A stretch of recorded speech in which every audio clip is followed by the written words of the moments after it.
Three, two, one. Hey everyone, welcome to episode 43 of Nerds and Words. This week, Tim is taking a break. He may be taking an extended break from the podcast and BDO. You'll have to ask him about that. I think he's waiting to kind of decide something more official. But for now, it's going to be myself as well as Potion Shop TV. Hello. And special guest plus potential permanent addition to the podcast, perhaps, Kerr. Yo, what's up? So how you guys doing? How was your week, Potion? I've had an awesome week. Been grinding at Baragi Din the entire time. I think I've officially set my goal for 2 million trash loot here, just because of the amount of silver I need. So I'm currently at 275. So I've been working on that on and on. I started a new YouTube channel. The idea of the YouTube channel is I'm going to have a YouTube channel that's just BDO and like low quality BDO content. Like I want to do like videos that are like an hour long, just me grinding. And so if it gets 10 views or 1,000 or 100,000, doesn't really matter. It's just the goal is just really easy content for me to put out there. And if I have like a thought on a topic like Hadoom, for example, like the basic of Hadoom, then I can make a video on that and not have to worry about it, the quality or anything, and get stuck on that. And then my main YouTube channel, I can do all the high quality stuff whenever I have time. So that's what I've been up to this week. Are you have you been able to put out a bunch of content on that channel already, or is that just something that's kind of in the works? I started 2 days ago, and I have 3 YouTube videos up on it. Nice. Okay. Yeah, I have one. You're enjoying that so far? Yeah, I think it's a good model for like what I like doing, because I like putting a lot of my time into streaming BDO, so it doesn't leave a lot of time for YouTube videos. And a good YouTube video, in my opinion, will take a whole day of us working on it at least. And I just don't have that type of time when I'm streaming a full day already. So I needed a solution to that, and the solution came up with this easy stuff. So I have 3 videos right now. One is an hour of Sage grinding at Baragi Din on a rotation. Then one is my Awakening Sorceress grinding on a different rotation at Baragi Din. And I basically just record the trash loot and say this is what it is. There's a lot of videos out there that are like that already, so why not have some of my own? And that's just super easy content. It says 1 hour grind, upload, make sure you record the data, and then you're done. So, and then the other type of video is just like me sitting down and talking about a topic. So the other video is like skill points. And so I basically talk about like the 4 different 4 different grind spots for good skill points. And like this, it's a quick 12-minute video. It took me maybe 45 minutes to make and upload, and then I'm done. It's just, I like it. It's a good format for me personally. Yeah, I have the same problem with YouTube. I always want to put out something that's more organized, but that's going to take like a full day of work. And so I end up just not putting out anything. Yeah, I don't know if it'll work out or not. I mean, the time will tell if the actual, like, if it's actually worth the time of doing it. I feel like it's kind of the YouTube meta, honestly, dude. Even for other games, like the videos that all these top creators put out, it feels like they just sit down, record themselves talking for 10 minutes with no script or forethought, and then just like whatever happens. Yeah, like, that's it the really guy. is. Like if you do this crazy big high scale project to like go super in depth into something, there's no saying that like there will be any return or if the video will even do good compared to just like, oh, I enhanced a tech cadre ring, right? In like a 2-minute clip. Yeah, I mean, I put in a lot of thought to my main channel's YouTube videos, and I think, the ones that do well, like the ones that do well are like 30,000 to 100,000 views, but it's like, that's like one out of, like, it takes me a whole 2 months to figure out a good idea like that. And it's just like, that's just not the YouTube meta. It's not one video a month, it's one video a day or something. So it's just not really sustainable. But I wanted to kind of expand this. I'm going to do this one I called Lotion Shop because my chat thought that was hilarious. So that's the name of the new YouTube channel. I'm going to do one that's called Music Shop, and it's going to be just my music that people can stream DMCA free. And then I'm going to have another one for Nerds and Words. So that way, if people just want Nerds and Words, they can have just Nerds and Words. If they just want music, they can just have music, and that way they can kind of choose what they want to subscribe to. Where my current YouTube channel is a mess, where it's like a little bit of everything, and I even have like a Destiny video up on there, and no one cares about that. So. Didn't you have one Destiny video that got like crazy views? Yeah, it has like 600,000 right now or something like that. I mean, I know how the YouTube meta kind of works, but it's just like finding those ideas and taking the time to make a good YouTube video like that just takes too long. Yeah, It's for also sure. pretty hard for BDO, right? Like if we still had something like Shadow Arena, you could definitely milk something like that for pretty consistent YouTube stuff. But as long like you either do enhancing or you just do like random kind of meme stuff or like show off rotations, you know? Well, another big problem with BDO is that there's not a very popular game. So when you create average content for other games, it gets like 100,000 views potentially. But you make average content for BDO and it's like 10,000 to 30,000 views. And that just gets to the point where it's almost not worth it for like paying the bills. And like I feel there's like that. that's picking up though. Like the Steam charts for BDO seem like they're surging right now for whatever reason. I do think, yeah, that's true. Like, I do think it's better, and especially if you have an established brand, like you put in the time and effort, like Fake Uniform has, or like there's several other people who have done. Yo, what's her YouTube. name? Ace Alpha or whatever, bro. Her Yeah. YouTube be pretty banging, and all she does is like random enhancing clips and stuff. Like it's kind of crazy. And that's like the short form, right? Like it's kind of what you were saying, where it's like the stuff where you don't put the craziest amount of time and effort into is like kind of the way to go. More like volume, just like sheer amount of stuff. Yep, absolutely.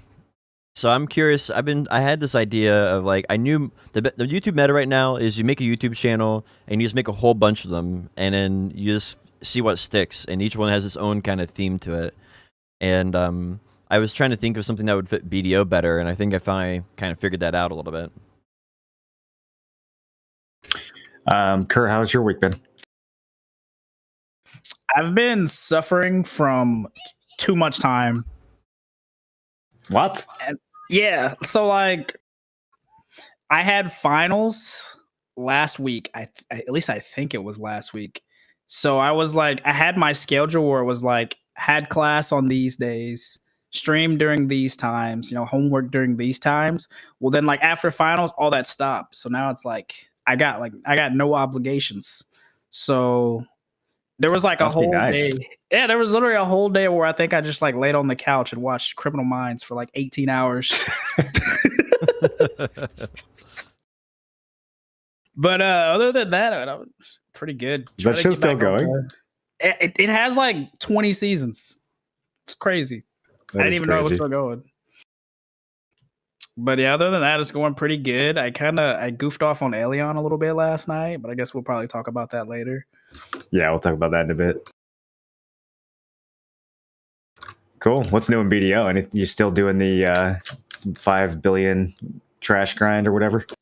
Yeah, I'm doing 1 mil at Orcs and 1 mil at Monastery. I'm behind where I want to be because like finals and school and stuff, but I'm about 500k Orc trash, maybe closer to 600k now. And then I saw you had like 300 void stones or something.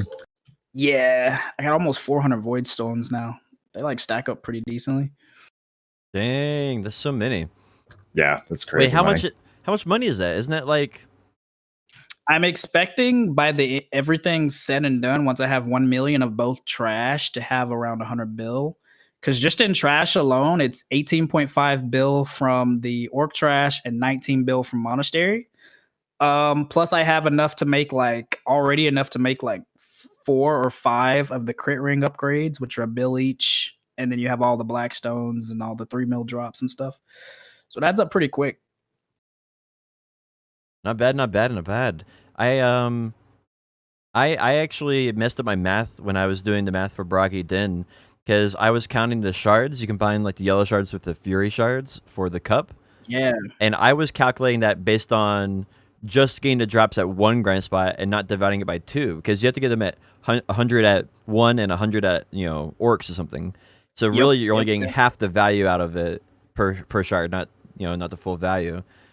So I thought my grind spot was 284 million, but it's actually 234 million, assuming I eventually get the red shard. It's pretty good. It's pretty good. It does add up really fast. That's why I ended up doing 1 mil for both, because if I do 1 mil at orcs, then I end up with a lot of red shards that are kind of just there. But if I do 1 mil at one and then 1 mil at the other, I can like turn all those shards into the 1 mil ring upgrade or the 1 bill ring upgrades. So it kind of works out in the end. Yeah, that makes sense. Well, my week's been pretty good. I had a pretty crazy birthday stream a couple days ago. Got just a Yo, I saw. massive outpouring of support and love from everybody. So that was pretty crazy. Got up super early yesterday to play Elion for like 7 or 8 hours, and then kind of crashed in the afternoon. The Awakened Sage, I've been spending a lot of time on him, and it looks like he's finally getting some buffs. I've been kind of teetering on the brink of tagging him and taking him to like large scale and kind of doing okay, not great, but not terrible. And it looks like he's finally getting some of the changes on Global Lab this week. It might. Oh God! Speaking of which, I'm dying in PvE right now. Yeah, But it looks like I got buffed today. Yeah, they added some like accuracy modifiers and some other things. Yeah, and some more use of his iframe, which is like what his main weakness right now. He basically has 0 iframes and just like has no ability to disengage. So Yo, speaking of Global Lab, they made some crazy changes this week to Global Lab. If you guys want to jump into that. They also like confirmed that they still do what they used to do, where they balance classes based off KDA in like large scale. yeah, that was an interesting little comment. Bro. Yep, that's not the way. So yeah, I mean, if you want to go straight into global labs, we can, or I'm cool with whatever, however you want to go about it. Yeah, I mean, the patrons I think are like secondary to like these global labs because the global labs just keep having like the most interesting stuff just about. So this week the global lab had the sheriff system update. That was the big thing for global lab, and this is, I think, we'll probably need some polish like once it comes out, and like there'll be a few ways to abuse it maybe. But I think the ultimate idea of this sheriff system that they're like talking about releasing is really, really good. What do you guys think about it? Oh, I knew you were gonna say that, bro. I'm in pain, Dude, it's like good and bad. There's a couple things in there that like when you see the bounty system, it's good, right? It's something that we've been waiting for a long time. But then there's also some bad where it's like your bounty gets increased more depending on the APDP gap between you and the other person. Yeah, so it's like another form of karma bombing, right? Yeah, I actually I think that since they're not getting rid of karma, I think it's overall a negative for the game because I think it should be replacing karma and like PvPers just fight PvPers. I also think that they're doing some type of season reward for it, and I think that can potentially get abused also. You know, with like a system like, hey, I kill you, you kill me, I get log into my other characters, you kill them, or like I feel like there's like ways to abuse that on like maybe a guild level system. Like a guild size. I don't know. It seems like if this was replacing karma, I think I'd be a lot more open to it. But in its current state, it just seems like another version of karma. I don't see how it's going to play out any differently or any better. Like, what do you guys think the differences between this and the karma system are going to be that'll cause it to like emerge as an interesting mechanic rather than just another form of griefing? I think the good things about this is that PvPers will fight PvPers because people who flag up are willing to PvP. And so then, you know, a sheriff will come along and he's also willing to PvP. And so you have two people who are willing to PvP fight each other. And this, I think in the best case scenario would make it where the average PvEer would have less PvP because the PvP people are tired of PvPing each other. So I think that could be that could be a good side effect from this. But ultimately, I think it hinges on too many factors right now. There's like too many like factors that make it griefable or like are too punishing for the person flagging up. So I think the result of this will probably just be less people flagging up rather than the intended function of enjoyable PvP for people who desire it. So, I'm kind of with Moro in the sense that like if it was just a system by itself that was in the works to replace karma, like current karma, I would be more optimistic about it. But it's kind of weird with like the way it's going to interact with karma, right? Because like not only does the person get punished for like killing a griefer by losing their karma, they also get punished by the griefer being able to like have people chase them and like kill them, right? Yeah, I do think the report system is pretty cool. So like it's not going to be like you're just random person can see you all the way across the game world and come and find you and kill you. Like you'll be like regular people who are wandering around the game world can report you. So if you go to a city and someone sees you in a city and they're a regular karma person, like they can report you, and then a bounty hunter or a sheriff can come and get you. But if you're like off in the middle of the woods in some grind spot no one's at, and then it's gonna be a lot harder for people to report you because there's just not gonna be people around. So I think Wait, so how does the reporting work? Why does it matter if people are around or not? because when you're infamous, you can get reported by people, and that's how the sheriff finds you. So if the sheriff, I thought you just get reported by the person you kill. well, the person you kill can come back and report you, but if there's no sheriffs nearby, like there's apparently some type of range to it, then no one will come by and kill you. So like, but your infamy won't go down until someone does eventually find you. So the idea is that it's sort of like a hide and seek type thing, where if you're in an obscure grind spot killing people, there's a lot more like benefit to doing that if you just plan on staying there for a long time. So I think it can be a little bit interesting if they balance it properly. Yeah, and you could pay 30 mil to drop your infamy, which is kind of weird. It's random though, which I don't really like. I like that you can pay off your own bounty and bribe the old Moon Guild. I kind of like that undertone there, but it's a random amount that you will lose, and you don't know how much infamy you have left because the infamy system is hidden. Like I think it's hidden infamy. Great, cool. Yeah, I mean, I feel like it should give you like a status if you want to hide numbers behind things. Just call it like, slightly notorious, very notorious, extremely notorious, infamous, extremely infamous. Like make it some type of naming scheme so people can know roughly where they're at. If they don't want to tell us the exact amount. So, do you guys remember Desert PvP and that whole outlaw system? Oh, there's a jail too. They yeah. said there's gonna be a jail. Yeah, you get sent to jail. Yeah. I'm curious because the translation that I read was you have to spend labor, which makes me think of energy and BDO. So you have to it'd be maybe like the Arcade gel where you have to complete a task, and then once you complete it, you get teleported back to where you were. Oh, is it not the same as the Pilaku jail? There's not a lot of details on it, but they said something about the translation said labor, and I would assume that this means energy. Well, the reason I'm so skeptical about this is because I remember the outlaw system in Valencia. It was a colossal failure. Here's what would happen: you would go to a grind spot, like let's say Fogan's or Crescent's. You would find someone, you would grind on top of them until they got frustrated and flagged up. You would then purposely let them kill you so that they would get the outlaw debuff. You would revive at the shrine 2 seconds away, come back, and just attack them over and over again until they died and got sent to jail. Yeah. I mean, I think one of the big problems with both the karma system and the regular, this new system, will be how fast people can just revive. Just plug a tier, and then blam, you're back up on your feet, you pull in all your gear, and you wipe them out. And then yeah. then they're off to jail. I don't see how this new system is any different than that. If people know there's a system where they can punish you for killing them, they'll just let you kill them and then enact the punishment in order to, quote unquote, win. I do think that the punishment is one step more removed in the system, because I don't think everybody can be a sheriff. I think it's something you have to be actively doing. You had to do a quest. So they had some good aspects. They put that part where it was okay, you gain karma for doing bounties, and then there's bounty leaderboards with rewards. So I mean, that could kind of be cool, maybe. I mean, kind of manipulatable, but maybe it'll be decent. Hopefully it's not the last iteration. They're gonna hit the. Yeah, I like the idea of rewards and notoriety for open world PvP. I just wish there were actual objectives that we were fighting over and not just random alt C grind spot griefing.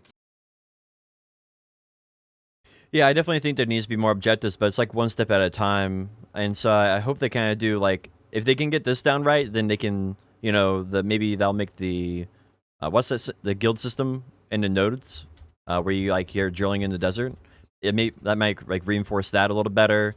Did that ever come out in Korea, or is that still just a theoretical content? It's in Global Labs, and they updated it, I think last week or the week before last. They updated something about it, so it seems like something they're still kind of iteratively working on.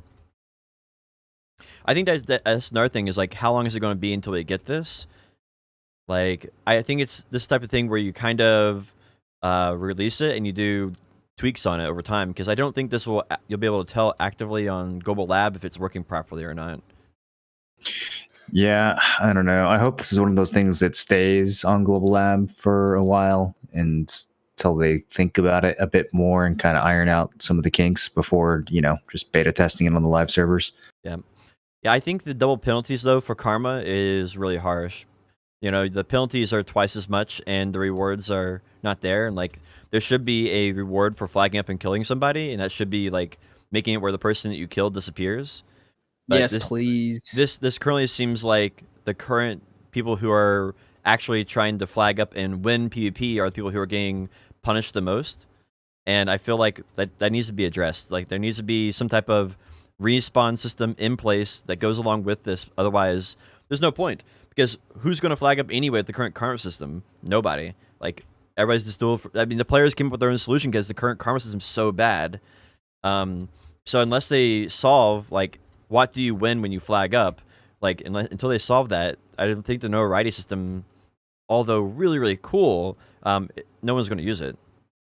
And if you it's sort of like if as a sheriff you can't find anybody who has a bounty on their head, then it's going to make the system even more dead on arrival, because, like, sheriffs will need somebody to be able to hunt at all times. Otherwise, it just won't be any fun. Well, I don't know. Why do we want to punish people for open world PvP to begin with? Like, I think that there should be mechanics that punish people for, very one-sided, pointless griefing, but I feel like that gets conflated with defending your spots. Like, there's purposely scarcity in terms of grind spots built into this game, so they obviously want people to fight over those spots. I wish that they would implement a system that allowed you to, like, claim a spot or to like actually duel for a spot or fight for a spot in a way that didn't punish your karma or didn't make you like a wicked player or something. And then kind of left. Oh, my bad, go ahead. No, go ahead. Like, do you guys feel you even should be obligated to duel someone for the spot? Because, like, I personally feel like if someone wants the spot, they should have to flag up and take it. I personally don't really care for this duel for spot thing where it's like, if I deny your duel for spot, you get mad and blah, blah, blah. I feel like people should have to, like, actually fight. Oh, yeah. Yeah, well, I mean, the reason you do duel for spot is as a courtesy to the person. Normally, when I tell someone duel for spot, what I'm saying is, I'm going to kill you now. Would you like to go away from mobs so that we don't lose crystals? And if you kill me first, I will leave you alone. Like, it's just a courtesy thing. Mm-hmm. But absolutely. If someone doesn't duel for the spot, I'm going to press Alt C and kill them. But the problem is, even if I do that, I don't actually win the spot, because they can easily just come back and karma bomb me, or they can tier on the spot and then they can really karma bomb me. And now with this, they can also make me an infamous player and triple karma bomb me. And it's like, okay, what are we doing? What's the point? What are we trying to, what gameplay result are we trying to achieve here? Yeah, I mean, the only way I can see them doing anything other than just making it where the person who died has a longer respawn timer. Like, the only thing I can see them do is make it where they decrease your drop rate for the node that you died in, and that would be like a temporary debuff for that server at that node. That'd be the only other thing I could really see them in work, because everything else would be so convoluted and complicated to implement for Pearl Abyss that it's unrealistic they'll ever do it. Some of the little notes that they have here are really funny too. Like, they say, if a target attacked through force PvP dies within 10 seconds, then the infamy value will be higher. So you have to, like, attack someone, count to 11, and then kill them, or else you get a bigger penalty. It's just like so bizarre. 2 Mississippi. Yeah, there's a lot of nuance in there, and they need to boil down the current system to its core fundamentals, and, like, that's what they need to do, because there's too much, like, random stuff in there. Like, well, if someone's way over geared, then you lose more notoriety, but you don't know how much notoriety you're losing because we hit it. And, like, you can gain notoriety back, but it's a random amount, and you can also pay for a bounty to get it back. It's like there's way too much nuance to it all. Why don't they, instead of trying to do these weird things based on the amount of time the person takes to die, which is like a utterly arbitrary mechanic, or the gear difference, which is like a little bit less arbitrary, but still kind of dumb because people will just take gear off to abuse the system. Why don't they make it region based? Like killing someone at, Potion's favorite spot, Sazens, has a minus 200k karma penalty, but killing someone at Hadoom only has a 10k penalty. You know what I mean? Like, why don't they just make it based on the node that you're standing in? Why does it have to do this weird calculation based on whether you die in 10 seconds or 11? It just, everything that they try to do to fix the karma system, there's so much other clearer, better ways of accomplishing the same goal that you couldn't abuse, but they just do this in the most abusable way possible. And it just goes to show that like none of these devs actually PvP in this game. It's also really weird that like being red player or an outlaw isn't a viable like play style. Like I don't know why they try so hard to like punish you for PvPing in an open world PvP game, right? Like it's kind of odd that that's not a viable play style because like you lose crystals, et cetera, which are worth hundreds of mil nowadays, right?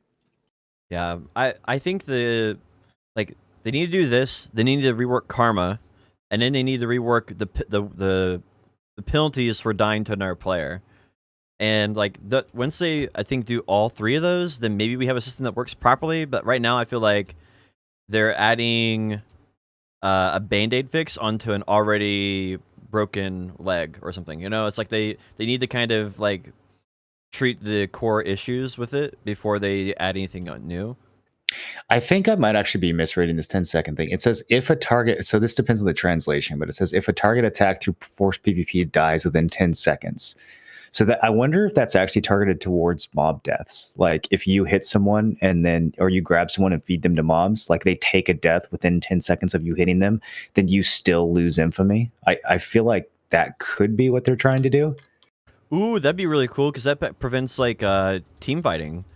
It'd be like people would be encouraged to always honor like a 1v1 or a 2v2 if that's the case. Because you like if multiple people hit you and you die, they all take an infamy hit. Yeah. When does that happen though? When do people go around in like roaming groups pressing Alt C to kill someone? I think guilds do this a lot. Like they'll have a guild member who dies, and then they're like, "Oh, I'm in a nearby grind spot at Hadoom. I'll come over." And then they'll have like 2 or 3 people from the same guild at the grind spot until you leave. But then that's just a GVG, right? Like I don't know. No, well, I mean that's happened to me several times at Bragi Den. Well, maybe 2 times so far at Bragi Den, where I've just had I killed somebody, and then their guildmate shows up, and then it's a 2v1 at that point. And they're both flagging up on you? Mm-hmm. Interesting. Yeah. That's happened 2 times so far. I mean, I'm not in a guild, so their only option is literally to flag up on me. Yeah, I mean, feeding people to mobs isn't really the best solution either. It's kind of just the workaround that we found to deal with the game's broken karma system. Yep. Again, I just feel like making these things region-based or making penalties for both, attacker and griefer there's just a lot of other ways to do this. I kind of want to boil it down to like, what are the good things about it and what are the bad things? Like, what do you think are the good things that they think that they execute well, and what are the problems they need to fix? You guys might have to go first. I don't see the upside to a system like this. I don't understand who this is for. So I go do a quest as a sheriff, and then I go find random people who are flagged because they defended their grind spots, and I blow them up, or they have to pay silver. I don't get it at all, personally. I like the idea of PvPers fighting PvPers, and if you're flagging up, you take on that associated risk of getting additional PvP. And I think that's good because it mixes up the monotony of grinding if you opt into that. Like the monotony of grinding is you spend 100 hours at a grind spot and it never changes. But with this sheriff system, you can spend 100 hours in a grind spot and maybe one day you have 2 sheriffs show up, next day you have none, and next day you have no. This just adds another layer of complexity to like the game's really, really boring open world system right now. And I think that is definitely an upside of this overall. So I guess it depends on how the sheriff punishing works. Like if I get teleported to a Pilaku style jail, or if I have to sit there and spend energy or something, like if there's some major timeout for being killed by a sheriff, then yeah, that's literally just the Valencia system all over again, right? Which clearly failed. I would say the Valencia system has zero upside whatsoever. It was just an objectively bad system and remains to be so. Even in the current state of the game, we just don't care as much because no one grinds in Valencia anymore. But I, I'm just having a hard time seeing how this plays out in a way that's fun rather than a way that just punishes people for fighting. I don't think there's a lot of people who are going around pressing Alt C and just killing weak players for the hell of it. I think most people who flag up and kill someone are doing it because they're getting griefed at a grind spot and they don't have any other recourse. Yeah, I think so too. I mean, I think the jail thing is something they should, like, how the punish people who died to a sheriff should be extremely carefully considered. I think the idea of teleporting some player to some place so they can do another activity in the game and forcing them to do that should be a very extreme penalty. I think like a light penalty would be a sheriff shows up, they kill you, and your respawn timer is slightly increased, and so maybe you have to wait 3 minutes or 5 minutes or something like that, and that I think would be a fairly moderate penalty. And like especially if they pause like loot scrolls and stuff like that when you're dead, I think that would also be a really great addition to that. That way, it's like you're still getting punished because you have to wait way longer for your respawn timer, and you still had to PvP somebody and waste time. But I think they need to very carefully consider the punishments, like you said. I think that's a really good strong point. I hope this kind of gives them a segue to take a look at the outdated karma system. Like that, hopefully, is like the best case scenario that can come for this, even if the sheriff system doesn't turn out to be good, which I'm kind of optimistic about it because they've done a lot of good changes lately out of nowhere for whatever reason. But hopefully it just kind of gives them a little nudge to like look at the interactions with the karma system and like stop being so, I don't know, like being red should be a viable play style, even if it's something simple like being red, no longer break crystals on death like you do have done since the beginning of the time, and give you like a 10% drop rate buff or something, right? The problem with the current one is it's permanent penalties. That's instead of temporary penalties. That is the main issue right now with karma. You know, the chance of permanently losing gear score or permanently losing crystals is that's just way too punishing. Like, no matter how you look at it, like, you know, when you invest time into a game, you don't want to ever go backwards permanently. You know, taking a temporary step backwards would be acceptable, but you know, having the potential of potentially downgrading a pin black star to a tap black star is just not an option. That's straight up not an option. Like, so you just never go red, right? Well, you can protect downgrading just by making sure you've got crystals in, but yeah, nobody's going to go like risking their expensive crystals and their LCARs and such. Players who do the perma red thing usually just have, you know, kind of shit crystals in their gear that they can replace. So and that's kind of the only way you can do the perma red play style. That's why you almost never see anyone who's perma red in this game. Well, there's like so many issues with that though, because like one of the issues is like, all right, let's say you are getting farmed by some dude and you're perma red, then you respawn at node and he's camping you at the node, and then if you respawn in town, there's like guards. So like, and then if the servers lag at all, then you just die to a guard. And that's happened so many times where people are getting farmed at a node. They need to like put in some crystals. They can't. So they go to a town and then they die to a guard because of the respawn system. You know, it's just like there's like several things like that, which are just, you know, there's no alternative. Yeah, I mean, and to some extent, like I'm okay with red players having a harder playstyle or being punished. The problem is that with the current karma system, like you want to think about what scenarios are causing someone to go red or what behavior you're punishing. If someone is just going around killing people randomly as an outlaw, then yeah, you should punish them for that behavior. The game should be harder for someone who's playing like that. But if someone's just defending their grind spot because someone is grinding on top of them and like spurging out on them, like what are we doing? Why do we want to punish that? Why do we even have a scarce number of grind spots to begin with? Why don't we just make instance dungeons or something? Like, we want to figure out which open world objectives in this game are meaningful and which ones aren't, right? What is griefing and what is just part of the game? If people are showing up to Star's End or to a Hadoom grind spot and getting killed, why are we punishing the people who are doing that killing? It's not like these are newbie spots. It's not like, I mean, it's odd to me. I think the devs don't know what kinds of behavior they want to allow and what kind of behavior they don't want to allow. And they need to make that decision first before they're going to go forward and put forth all these different systems. They're going to punish people for a variety of behavior that are all not necessarily connected. Well, I think letting the players choose what they do and don't want to PvP for is probably the best case scenario if they can do that. I think the whole purpose of karma is to prevent the extreme behaviors that would cause people to quit the game. That's right. I think I think that's a good purpose, right? Like, you want to punish people for behaving in a way that's going to cause other people to quit. But why do you want to punish someone for like flagging up at Red Orcs and killing someone at Red Orcs? That just seems odd to me. Like, I feel like a lot of these end game grind spots either shouldn't have karma at all, like they should all be considered Arsha spots to some extent, or there should be some kind of sliding scale where like the higher level grind spot you go to, the less karma exists. Like the influence of Hadoom should weaken the effects of karma in that region or something, like, because that's what the Arsha server is. The Arsha server is, you're going somewhere, you're getting increased loot, and the risk is higher PvP. But that same dynamic exists across other parts of the game. The more contested and higher end of a grind spot you go to, the higher the risk of PvP is, and the higher the reward is for grinding at that spot. So why don't we just implement that same thing to lesser degrees across the game, across other channels, and then people who don't want a PvP can just go to like Sakraya or Akhman or someplace that's not as contested. It's not like they can't play the game or can't make money. They're just not going to be able to go to the places that have the highest rewards.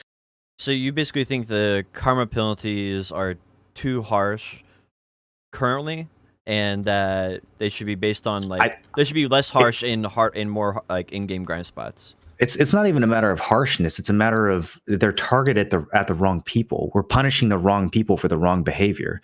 That we need to think about. Again, we should think about what kind of behavior we actually want in open world PvP and punish behavior we don't want. And if these devs really just are against non-consensual PvP across the board, then again, add 100 more channels and then get rid of channel swapping cooldowns and just let people grind at different spots and get rid of PvP, right? Like, there's so many different conflicting things. They don't seem to know what they actually want from open world PvP in this game. I don't what is the actual point to this? There's no point. And the two don't coexist very well, right? Because let's say, for example, Potion, you're grinding your spot, right? You're grinding your spot, you're chilling, whatever. I come up to you, I flag on you, you kill me. Well, then I come back and I karma bomb you, right? Yeah, exactly. But like, I karma bomb you, right? Well, then now you also, not only did you lose all your karma and your negative karma, you're also marked as an outlaw now. So not only do you lose your spot, your negative karma, you also have people now hunting you, right? So it's like double punishment. And all you didn't do anything. You just defended your spot. So it's kind of like you're being punished for PvPing in an open world PvP game, right? Which is kind of, yeah. I guess that's one thing they need to identify is they need to. I agree. They need to decide, like Moreland said, what kind of PvP do they want to allow? What kind of PvP do they want to try to prevent? Like, how much PvP should be allowed? And then that needs to be clearly envisioned in the changes in how they balance the game and communicate to players like, all right, we're trying to prevent this type of behavior. We're trying to encourage this type of behavior. We want to allow this in limited, like that way, the players understand where the developers are coming from. Because right now, it's just anyone's guess, right? It's like, oh, well, I think we should be able to PvP. And next guy's like, well, I think we should be able to PvP. And in reality, it doesn't really matter what any of us think. It really just matters what the developers are trying to accomplish and for the game. That way we can like enjoy it the way they see fit. Or decide not to participate if we don't like it. So yeah, I feel like right now, like you said, it's like we want to have PvP, but we don't want to have too much PvP. And then like they haven't really thought about it past there, I feel like you said. Yeah, they don't want griefing, which is understandable, but they don't seem to play their own game enough to understand when and where griefing occurs and what should and shouldn't be considered griefing. Like, I just don't think someone alt seeing to defend their grind spot is griefing. However, someone pearl resing 15 times after they die in a grind spot, I feel like kind of is griefing, and yet that's the behavior that gets rewarded and sustained, and the person defending their spot is the one who gets punished. So, what how is that good for the game? How is that going to make anyone want to keep playing or not want to quit? Yeah, I think this is one of the big problems that they're having right now is they're making a lot of choices based on, I think, finances. Like, energy remains unfixed in the game, and that stifles a lot of the economy of BDO, and that is mainly tied to pay to win. Like, they literally hotfixed the high quality wine because they thought it was such a big issue. Like, I'm like, shocking. And the only way I can think they would do that is because of pay to win. Like, the reason they haven't fixed karma, maybe it's related to Elion's tears. Like, it's sort of like the underlying feeling I get from a lot of this stuff is that they just don't want to remove these tiny monetization things where they're getting a few extra dollar dues here or there. And I think, I don't think it's that malicious. I think they're just genuinely clueless. Like, I don't know. It is a problem that they're financially incentivized to have things like Elian's Tears be sold, right? Like, Elian's Tears is an item that literally should not work in PvP ever. And yet it does. And they're financially incentivized to keep that broken item in the game because people apparently spend money on it. I don't know. Somebody does. I know occasionally I'll buy like 50, I'll buy one when I accidentally die to a mob or something. I don't have a tier. Oh, I've gotten so many tiers for free. I've never even gotten close to running out. But I also don't pearl bomb people, so maybe, maybe I just haven't gone through my stockpile. The reason that happens to me is I'll change characters and I'll be on the other character or something. Family inventory, bro. That's what it's designed for. You can karma bomb across your whole account now. There. I actually just bought 4 more spaces because I was like, I needed some more for my elixirs. I'm slowly getting addicted to family inventory. Yeah, I bought a lot of spaces over the last couple months. Honestly, pretty smart play. The one thing I hope they do for family inventory, on a quick note on that, is I hope they allow you to use it with your maid. I want to be able to open up my maid, select my family inventory, and just swap anything from my family inventory over to my bank. Or vice versa. Should be able to put treasure items in it. So like your infinite. Yeah, dude. Absolutely. I don't know why you can't. That's kind of dumb that you can't do that still. Yeah. All right. Any closing thoughts on the sheriff system? I want to see it come out or like get some more iterations. I definitely think that karma and stuff needs to be looked at. It's by far from perfect, but I'm excited for it. I'm excited for it as well because the idea of a outlaw and sheriff system in the game is nice. They just kind of have to really take a good look at it and make it so that it's not too overly abusable, or they have to rework the current karma system because, like Moreland said, it's all like they don't know. It's like they don't know what they want to be considered griefing or just like open world PvP, right? Well, it also feels like they've never gone and looked at any other MMOs and learned any lessons whatsoever from their like good and evil systems. Like, there's just a lot of fundamental concepts that are completely missing from the, good versus wicked dynamic in BDO. And it just feels like these devs have never even played another game before or never like thought about how those dynamics should work. But yeah, I don't know. I could rant about this shit all day. You know how it is. Dude, I just want being a red player to be a viable play style. I don't think you should be punished for super punished for PvPing in a PvP game. Personally. Well, there should be upsides and downsides to being evil, right? Like, the upside to being evil is usually greater freedom in how you interact with other players. And the downside is, that you get punished if you die. But it just, I don't know. In BDO, it's just, everything is backwards.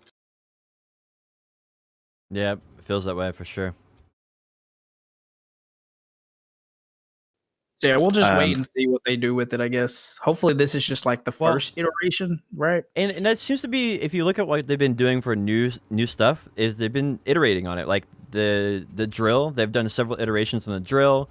Like when Thunderstorm Kudum came out, On Global Lab, they've done several versions of that and did a few different changes to it. And I feel like this is something that they've started learning. It's like, all right, we're not going to make the best thing first time around. So let's get it like a basic version of it on Global Lab, and then let's make some changes that people want. You know? And hopefully that's what this is for this, because this is, I think, this potentially is a huge game changer for the game that could really help out the open world PvP, or it could be a really bad addition. And it just really comes down to how they balance it. Yeah, I hope it stays on Global Lab for a bit. I mean, if this goes through another few weeks where they really think about it and listen to feedback, it could turn into something interesting. But I still feel like before any kind of system like this would work, there's some fundamental changes that need to occur to the karma system in open world PvP, and just incentivized PvP as such needs to be thought about in a real way in this game before a system like this works at all. Do you guys want to go on to Thunderstorm Kudum and the patch notes, or do you guys want to finish up Global Lab? Let's talk a little bit more about Global Lab. I think the Sage change, I think, is the main other thing to go over here. What do you guys like about it? What's good? What's bad? I've at a glance, I think I kind of like all of it. I'm scrolling through it again to see if there's any stuff here that I don't like. It's a little, some of the translation is a little confusing, but notably, I'm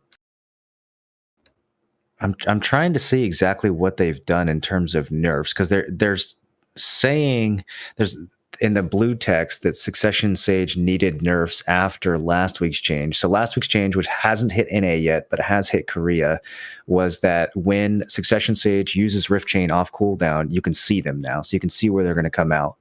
And then you'll have a bit more of an opportunity to react or try to CC them or whatever. They're not just constantly invisible. And then this week on Global Lab, they're saying that when using Prime Rift Chain during the cooldown period, Super Armor has been changed to apply. So that sounds to me like you can no longer spam the iframe at all. You just get the iframe on cooldown, and the rest of the time, not only are you visible, but you also aren't invincible. You can be grabbed out of any of that, but you get grab resistance. So it's like it's like a little bit better super armor than normal, and you're moving around. It's interesting. It's if I'm reading it correctly, it's still a huge nerf from being able to spam the iframe, right? You get 30% grab resist and 20 DP. Yeah, it seems like to me it's like super armor. So that feels like to me that that's targeted towards large scale then. So you can't just iframe in the middle of a huge pack of people. It's definitely a small scale too. I've been dueling a lot of Suck Sages, and it's fucking cancerous, dude. If you don't have Solar Flare, good luck catching a Succession Sage, because you have to guess where they're going to come out. And like they pop out, they drop their cube, they go iframe again, and they just do it over and over and over again. That should be a lot more enjoyable to play against, I think. Like, one, being able to see it, and two, being able to do it when it's not an iframe. I think hopefully that they make some type of animation change so that you can clearly tell when it's a super armor and when it's a iframe. Like, make it when the iframe is still going to be invisible. So when the skill is off cooldown, which I think is 5 seconds or something like that, you use the skill, you are invincible and invisible. Then when the cooldown is off, or when the cooldown is up, and you're using it during the cooldown period, the skill has super armor. It has increased grab resist and increased DP, but you can see where they're at, and you could grab them with a decreased chance because their resistance is higher. Okay, that makes sense to me. Yeah, I didn't understand that you were invisible still. Overall, I think I'm okay with that. Like, they still get to use the iframe pretty often. They still get to get in and out of. I think it's still a pretty good disengage. I think. Yeah, I mean, Succession Sage was just really abusive before this. And I think it's funny that in their little blue text, they talk about how even after they did the visual nerf to Rift Chain, they said the kill death ratio in large scale battles, including Red Battlefield. I don't know what that means. Maybe are they talking about Node War and Red Battlefield? They're saying large scale battles as if there's more than one. They need to type stop of looking those. at Red Battlefield. Why I think that's so funny. They're still using RBF KDA as an assessment of a class's balance, but nonetheless, they said it was 2.5 times higher than other characters in the game. So even though Red Battlefield is a really bad way of judging a class's balance, 2.5 times is still a fuckload higher. That's pretty crazy, dude. And that's after the adjustment that they did on Yeah, that's post nerf. That's not even like what it was before they did the adjustments to the visual when it's off cooldown. Like that's crazy. I'm just kind of going through the other suck changes here. I think these other nerfs are somewhat. You can't just auto attack the air and fully stack your overdrive now, as from what I read from the Okay, I see. So you can't just stand in place, auto attack the air, get your like 10% cast speed, then go in. Now you have to like actually, actually be connecting its spells. From the way it seems, if I'm interpreting this right. Yeah, and they did some damage nerfs to void gateways and spatial collapse, which I don't know. Void gateways hits super hard, but it's also unprotected. That might be overkill given the other changes that were made. But honestly, I don't feel too bad for Succession Sages after how much they've been fucking griefing me in Node War for the past couple weeks. Yeah, you had your fun. Yeah, fuck them.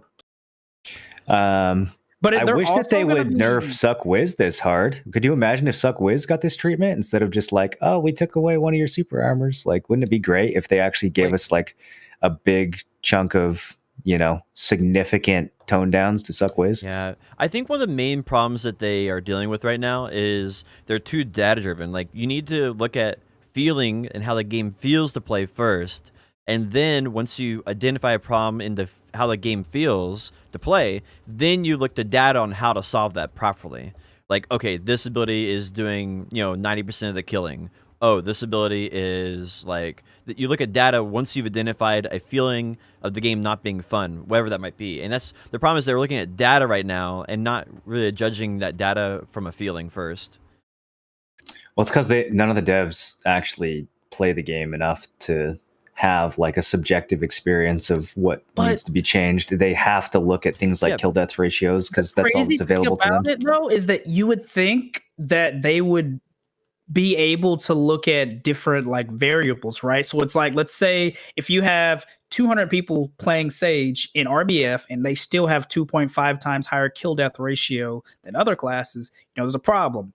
But if you have one guy that plays Awakened Maywa and he's like tearing it up, that doesn't mean that Awakened May was good, right? So it's like you would think they would be able. Yeah, and that's exactly what happens, is that everyone else who isn't an S tier Maywa has already quit Maywa. So there's no bad Maywas to int Maywa's KDA anymore. There's only good Maywas left, which then artificially increases their KDA, which then gives the developers bad data about the state of balance that Maywa is currently in. Yep, exactly. Absolutely.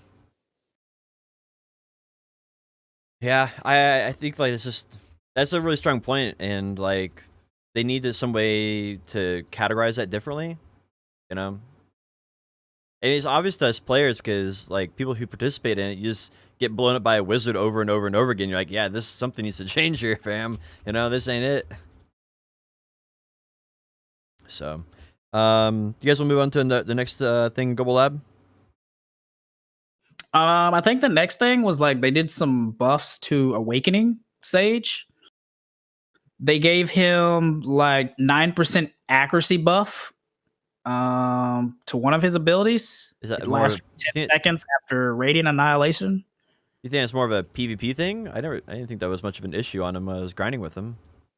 Well, so one of the main reasons that makes Succession Sage so strong is that his fist drop cuts evasion by like 18%, right? Wow. And then he has that permanent 16% accuracy uptime for when he throws out what's that one ability? I forget what it's called. So not only do you have a really high accuracy buff, you can also debuff people by 18% evasion, and your skills innately have decent accuracy modifiers. So just building full AP, you can just 1 or 2 tap people that have C15, C20 evasion gear.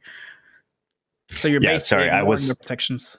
I was distracted because I was just 1v2ing like a god. But so yeah, I've been actually playing a lot of Awakened Sage the last week, and there's a few things that are notable. First, you really have 0 iframes. And like the iframe that you do have is super armor, and then like a 1/10 of a second of iframe, and then more super armor. So you're never going to use, like with desync, you're never going to use that on purpose, right? Like you can't actually iframe a grab intentionally. You can get lucky with desync, but that's about it. All you can do is try to move out of the way and like hard dodge a grab. Most of the time you're just in super armor. You don't really have any actual invincibility on the class, so your ability to engage and disengage is pretty limited. I'm just gonna let him kill me this time. And also the skill can't be used off cooldown at all. So you have a 2-second super armor dash, but you can't really do much when it's off cooldown. You have shift Q that you can use to kind of jump in the air and get away, but it's got a really long wind up, so you're super vulnerable during that. So I mean, the class has a really interesting kit, but it's like staunchly missing sustained mobility. You have some burst mobility, and then once you use that up, you're just a sitting duck. Anyone with a grab can walk up and get you, and there's not a goddamn thing you can do about it. However, the accuracy thing is interesting to me because I was pretty shocked at the amount of damage that I could do against like really stacked evasion builds. I've been walking around with Oasis weapons on this guy, so I have 278 awakened AP, and I've been able to one combo some like 380 DP strikers with Oasis weapons on, which is pretty fucking crazy. I mean, if I tried to do that on my warrior, I would get them to maybe 50-60% health. Yeah, and the accuracy buff still carries over from pre-awaken, right? So like you could pop out that like 16% accuracy buff on pre-awaken, and you would still have it in awakening for like a couple seconds, right? I haven't even been using the pre-awaken buff. I hardly ever switch to pre-awakening unless I like really need to disengage, because awakening doesn't have any disengages. Wait, does this make Shy a lot less viable because of the 18% evasion debuff? Because like Shy been kind of dead for a while now, in the sense that she's doing really bad for her doom spots, and they fixed her song storage bug that allowed her to like store songs and have almost permanent uptime on some of her songs. Right. So Shy's been, well, I mean, you she's still have been the pretty DR bad side of at it, but for a while. this seems like the only benefit you had was mainly your evasion debuff and your DR debuff, and now you have other classes that are basically comparable, aside from the DR percentage. Anyway, I just thought that was interesting. Shy does need some like attention though, for sure. Yeah, like Sage could literally use the Norelio build with Offen and Libers and still one-shot people, just because high evasion buff and low, or high evasion debuff and like high accuracy buff. You just does so much damage because of that. So Shy's evasion debuffing is kind of like pointless, honestly. Not actually pointless, but like Sage does all of that plus does damage, right?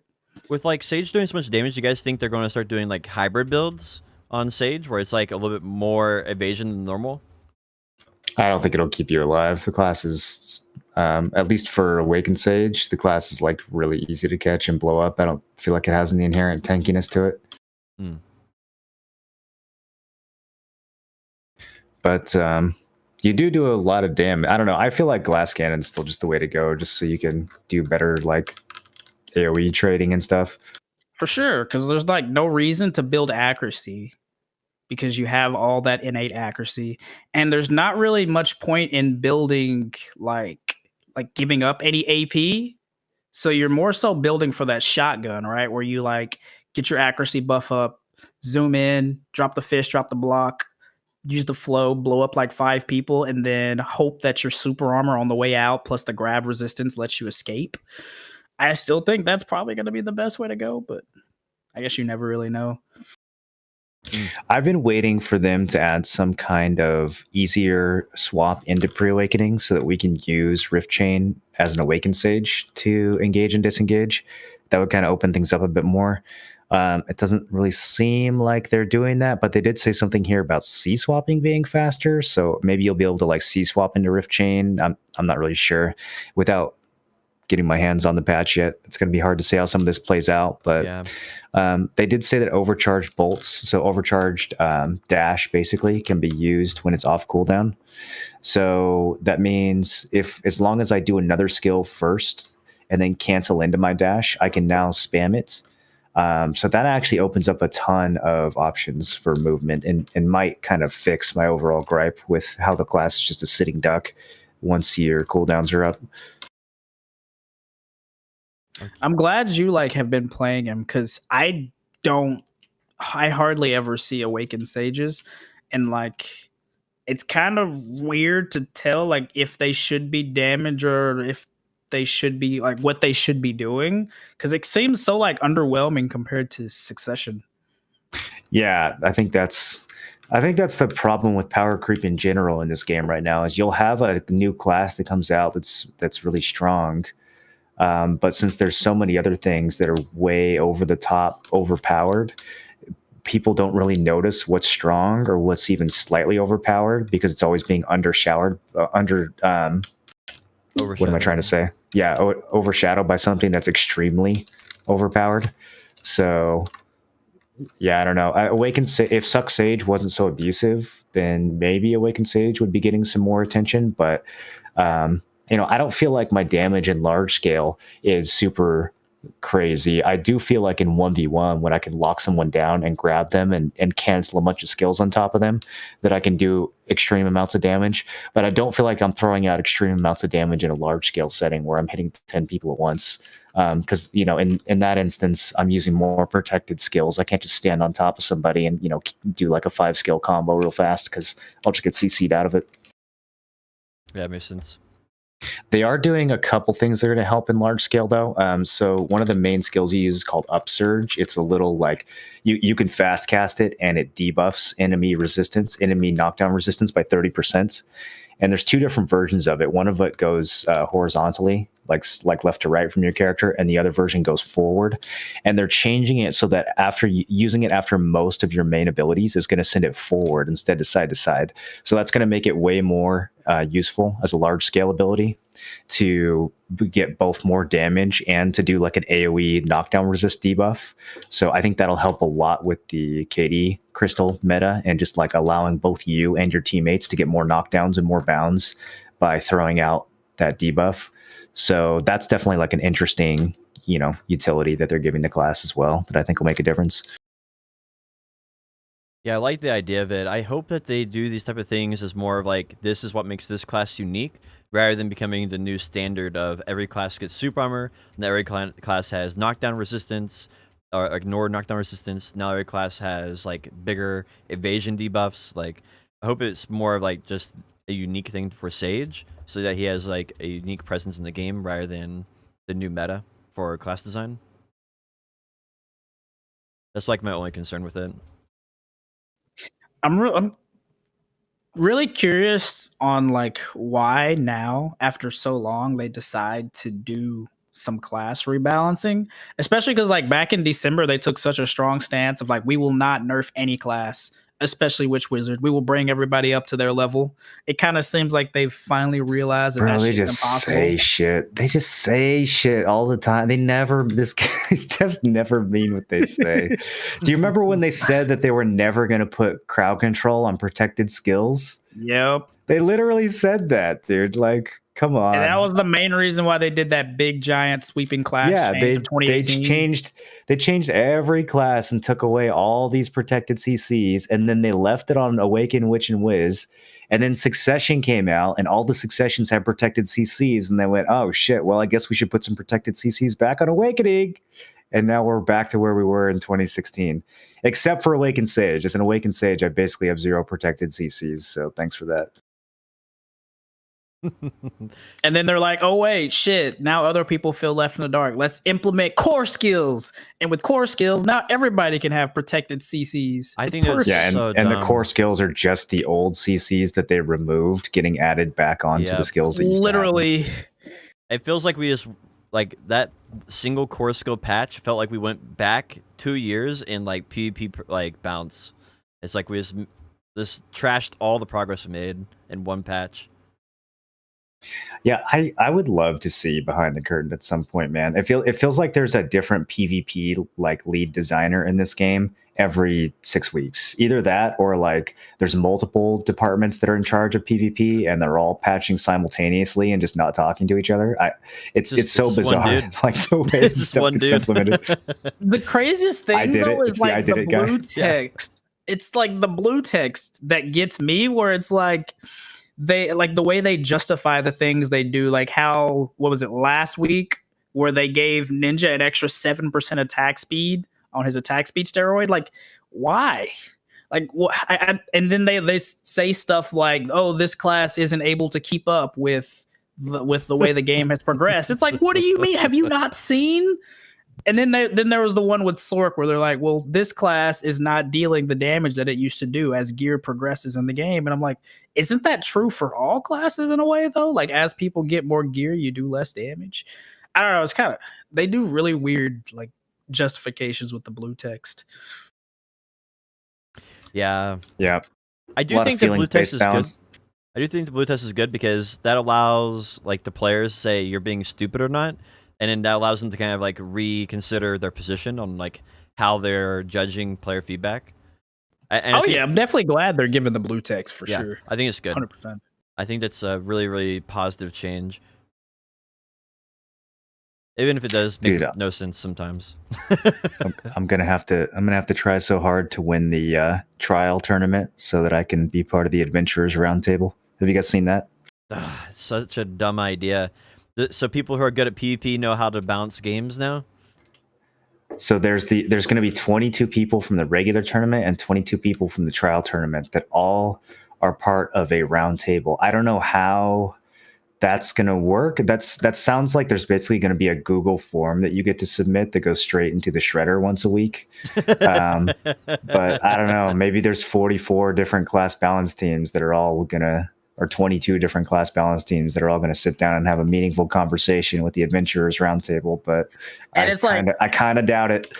How are like people even going to suspend their own biases as well, right? Like, it's like kinda, so the winner of the Warrior tournament, what do you think about the current state of Warrior? Well, I think it should be buffed. Oh, okay, interesting. So now we have the winner of the Berserker tournament. What do you think about the current state of Berserker? Well, I think Berserker should be buffed. Oh, thank you for the feedback. Okay, next class. Like, what are they expecting? Yeah, it does make sense. It really doesn't. I mean, and honestly, like, you're getting a extremely one-sided story because you're not getting the perspective of people who don't know the player class or are less skilled. You're getting a extremely one-sided opinion on it, which I think is good for, like, if you're trying to make it a competitive game, but there's way too many other issues in the game right now to even start considering something like that. And it's like, again, like, are they, like, why is this PvP focus so huge right now? It's like you're getting people that are going to be good at 1v1s, but like you're going to get feedback for node wars because all the changes they're making right now are for node wars. So it just every single thing of it doesn't make any sense to me.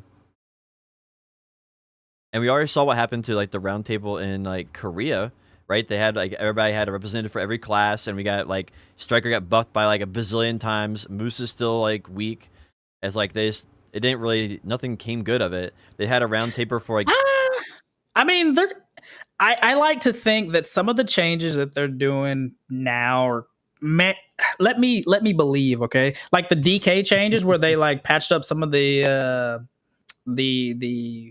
gap in one of her iframes, and they added super armor to Twilight Dash and added a little damage to one of their other abilities. Like I feel like some decent things could come from it, maybe, but yeah, I actually think overall them listening to the Korean Roundtable has led to much better results than the devs just balancing on their own. I can't remember the specific changes, but there was some stuff, especially with Warrior, that like clearly came from them actually listening to feedback from Warrior players. But I don't know. I don't remember how those players were chosen. Was that also from a tournament?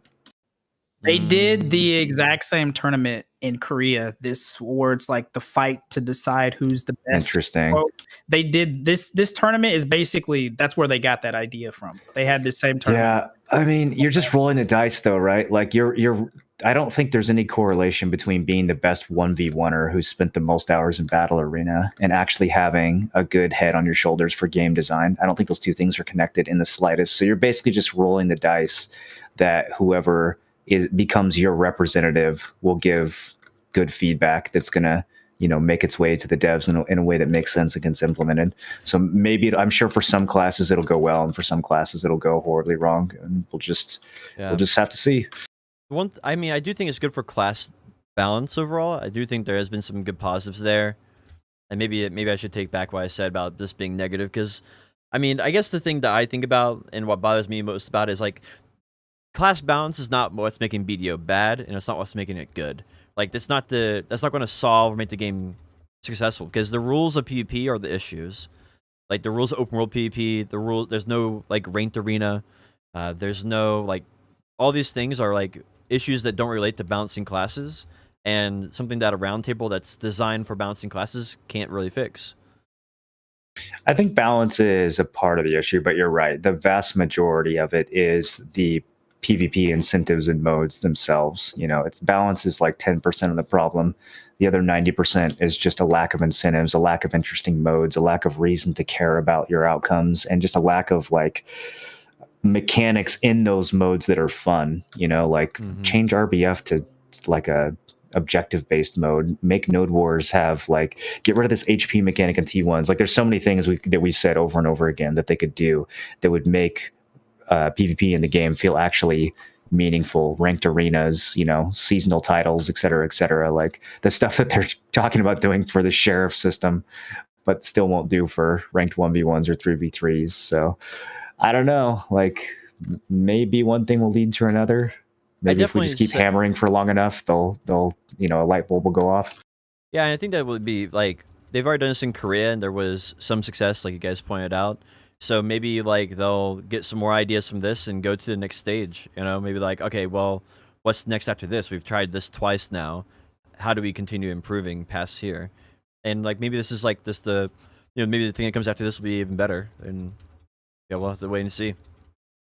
I'm definitely curious, because I think anybody who's been playing BDO for the last 2 years has seen how big of a difference the game is. They've done so many things they've never done before, as far as like player feedback, like listening to that, like protected area got nerfed, of all things, Wiz and Witch, slow stacking, like there's a lot of things that are fundamentally never would have happened like a year ago even.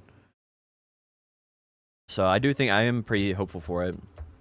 But yeah, I'm mostly curious to see. So they said that there was going to be a big PvE balancing patch for next week's Global Labs, and that's what I'm more so interested in, because with PvP I understand that like there's never going to be balance in PvP unless you make every class virtually the same and kind of like get rid of a lot of individual identity of classes.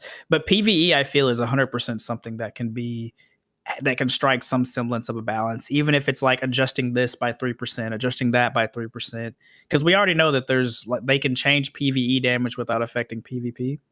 So I'm really curious to see if they're gonna like either bring Suck Striker and Suck Lawn down, or maybe Hash down, and bring up classes like Awaken Mewa or God forbid Tamer or something like that.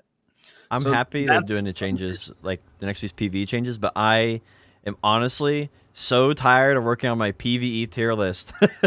That keep me so busy, bro. They don't do any changes in PvE for literally years, and now I make a PvE tier list, and like it's literally every like 2 weeks I'm like, I'm like pulling out my hair here trying to keep it updated. I don't know. Well, even if they weren't patching, people would still constantly bitch at you about the position of every class, so you can take that as some comfort. True. What do you think are the current weak PvE classes? Tamer ? Tamer, Shy, Awaken Mewa. Tamer Awakening is almost in a good spot. It is really close. Or no, Tamer Succession, I mean. Tamer Succession. It can pull I've never seen a Succession Tamer in my life. I have no input. It can pull up to 5,600 trash in Sakurai now, which is still needs some love, but that is a huge improvement over like 4,000. So I think it's definitely getting there. I don't know. I think Kerr's the only one who would have any Dude, idea. I'm not. I can't touch it, dude. I'm too passionate. I'm too passionate, dude. So today's or this week's video patch. Yeah, dude. I don't even remember what we got this week. I'd have to hold on. I have to bring up the notes. Oh yeah. The Kudum, Thunderstorm Kudum. Oh yeah, Thundercoot. Have you guys done Thundercoot yet? No, I've just been grinding Baragi Den. I'm behind on my trash loot for the week, my goal. So I've just been grinding here the entire time. I do like the mechanics of it though, and I've heard good things. Have you I guys I've heard watched good things someone about it do too. And it looked kind of interesting. I haven't like been to it myself, but I was watching someone on stream that went to it. I hear he eats her crystals. Is the new Kron Moth. Dude, all of these new bosses, like just crystal death. I just can't get invested in bosses. What they need to add a DPS meter on the bosses and then reward people based on their output and make it like like everyone can see who's top damage and you're competing the whole time and you're actually incentivized to do the mechanics and like incentivized to play on your main and not die. I don't know. They just need to raise the stakes on bosses again. I You get a remember rating, like F to S. Yeah. And then if you get an S, you get guaranteed adventurers belongings or something like that. So, I mean, not guaranteed, but it definitely well. So there's already a system. We know this. So this has been data mined. There's already a system where the top 40 or something like that get boosted loot, and then the top 70 have a tier of loot, and then like everyone below that has the third tier of loot. So there's already weighted roles, but you just have no idea where you're at or where you're performing compared to other players. The game doesn't give you any feedback. If there was a meter on the screen that said like the number 1 player and the number 2 player, et cetera, you'd constantly be like min-maxing your skill rotation and trying to position correctly and trying to like stay on top of whatever the new mechanics of that boss are so that you can get the best rewards and so you could flex on the meters too, right? Like it wouldn't even have to be better rewards. People would do it just to flex on the meters. Seeing your name up there being number 1, you'd be yeah, like, oh, dude, that's me. We need carrots to chase, dude. Even simple stuff like that, honestly. Well, one thing that Sherna and Trent, the CMs of consoles, what they actually commented on this, saying that confirming the 3 tiers of loot like that, and they also said that looking at your hunter seals that you get from the world boss is an indicator of what your damage is. I mean, they already did. That wasn't even data mined. That was something that they came out and said the first time that they did the boss change. This was like 2-3 years ago, where they first did the change to like the way the boss loot tables worked. Because like Potion just said, you can test where you fall in that percentage by how many hunter seals you get. I do think that's pretty poor though, because it's not active feedback. You have to wait until you kill the boss to actually know where you placed. And I feel like having a more active feedback, like maybe you get hunter seals in your inventory as you go for the more damage you do, or like you said, on-screen DPS meter, I think would probably be the best case. But yeah, I think it's just making what's already there visualized in the UI in some way. Yeah, I just remember the old like world boss days where the loot was like super important and you wanted to make sure you got the best drops possible. So you would always take your main, you would always risk your crystals, you would always do the mechanics and avoid dying. And like because your crystals were at risk, the fight was really intense. You didn't want to get smacked in the face by Beg, but you had to perform as good as possible so that you could try to get a drop. And then Rangers would just AFK and get all the loot anyways. What do you guys? I don't know. I miss that shit. What do you think of the Except for the Ranger Kudum part. Heart thing? The new Kudum Heart. It's like an alchemy stone where you can activate it 50 times, and it does like a sage type of lightning skill. Comes from the sky. I haven't seen how powerful it is yet. Has anyone actually seen it in action? I originally saw one on Global Lab. Like I think I saw like a couple of it on Global Lab or something. Someone linked one in the partner Discord that they got one from the first one, but I haven't seen anyone like actually use it to see like how if it does decent damage. I know it does a burst of damage and it like debuffs DP, right? I want to know if it CCs or not, because I think that's like the big indicator. If you just go into a big, GVG and you pop that thing, and can you CC 50 people or something? I don't think it's CCs. I think it's like a AoE damage and AP debuff or something. But yeah, I want to see something for it. Like I think that's the main thing is I don't know if I won it or not, and that's what they need to convince me. Like if it was something where you could go for like a couple hours at Crypto Wrestling Thoughts and make like 1 billion silver in a couple hours, I think that'd be worth it. Like I don't know, like it seems interesting, but it's hard for me to evaluate if it's how good it is. Maybe it'll be something that we find out in like a month or two when people have a few and test it out in Node Wars. I don't know. Someone's saying it doesn't work in PvP. It's hard to say. Really? What? What's the whole point of getting it then? No one's going to go to. Looks cool. Let's see. It has 50 charges. I guess it's a collector item. I guess it has 50 charges. I mean, and you can use it 50 times. So you could use it for 1 hour of grinding. I don't know anybody who would go to Kudum every week for an item that would increase your grind by, for only 1 hour. Well, I think that's might be all it does. kind of weird, dude. That's kind of odd. Kind of weird. Why? What the fuck? Yeah, I was thinking it was this like big AoE shockwave that you could use in PvP and like do some damage and debuff people. Damn. Yeah. I was kind of thinking like whole guilds would like try to go and dominate a server and get 1 or 2 of them for like a node war, Dude, imagine. That would be. Yeah. We need some of that in BDO. Because because like if you it just seems like one of those things where you have to coordinate anyway to get the activity completed and increase your odds of getting it. So it's better for everyone in your guild to go there so you have a higher chance of accomplishing it on the same channel. I mean, it just seems like a natural tendency of things. So if it not being able to be used in like Siege or Node Wars feels like a huge oversight. Yeah, I don't know. I think if it was going to be a PvP item, they should make it as like an attachment that goes on to your Alkstone instead of a completely different Alkstone altogether.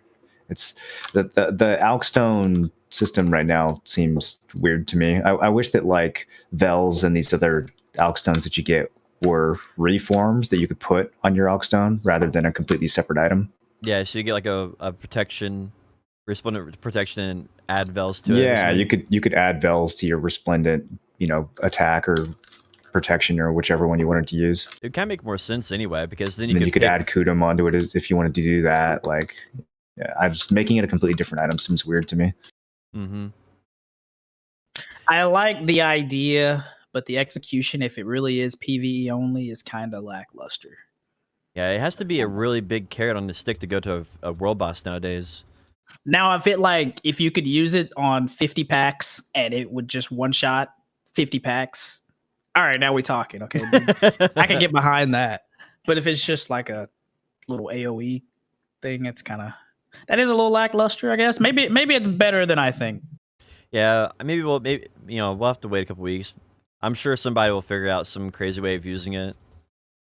I want to see if someone's going to like Ash Forest and is one shot the mobs there with it. Does it scale with Elvia? Because what if you got an Elvia weapon and then turned the Alkstone on and just went around Super Saiyan, one shot lightning golem everything on the screen? That could be Pog. Ooh, that could be pretty fun, dude. Yeah. There's some potentials there. At the very least, I could see some really fun YouTube videos being come out, or like crazy trash with, look, I got 20,000 trash loot.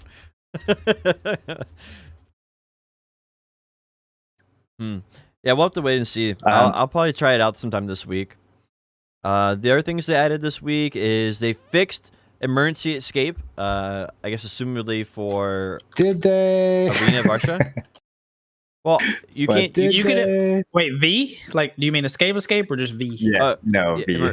Yeah, okay. Escape. I think I said it wrong. Yeah, V got you can't extend it anymore with flagging up in the duration, like when you're in V. That's such weird spaghetti code though. That in the first place that you could pop V and then flag up to extend it by a couple more seconds. Like, that's so weird, dude. And I haven't really done any PvP to know if the invisibility got fixed or not. Did the invisibility actually get fixed, or did they say it get fixed? I mean, It sounds like they probably fixed V extension and the invisible grab shit that people were doing in the tournaments. There's so many other problems with V that I'm still skeptical that there's not going to be other ways that people can still break this. V already, just like whether you try to extend it or exploit it or not, already breaks like half the time. And you have like phantom V players who are, just sitting on, like lying on the ground in front of you, invincible for, the duration of the V. And like, there's so many weird things that happen to it. I just feel like they should just fucking literally just scrap it and recode it from the start. Yeah, probably better. Yeah, because what was it? You can get grabbed, and then on your screen they're in V and invisible, and on their screen they're getting grabbed, and so you can't do follow-up damage, and then they can't move. Yeah, so many things that go wrong with it, and like there's so many visual bugs that are associated with V when it doesn't work.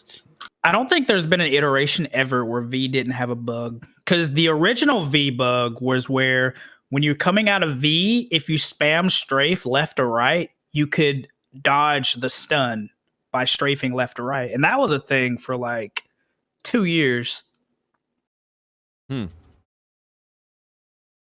Yeah, I mean, overall, I think the idea is pretty good. The next thing I hope they fix is escape, because that was never intended to be a function of PvP. The fact that people use that in the middle of PvP, it's like you have to do V, then escape, and if the PvP fight goes on again long enough, then they have to V a second time, and then you actually get to kill the person. And I find that whole process extremely frustrating.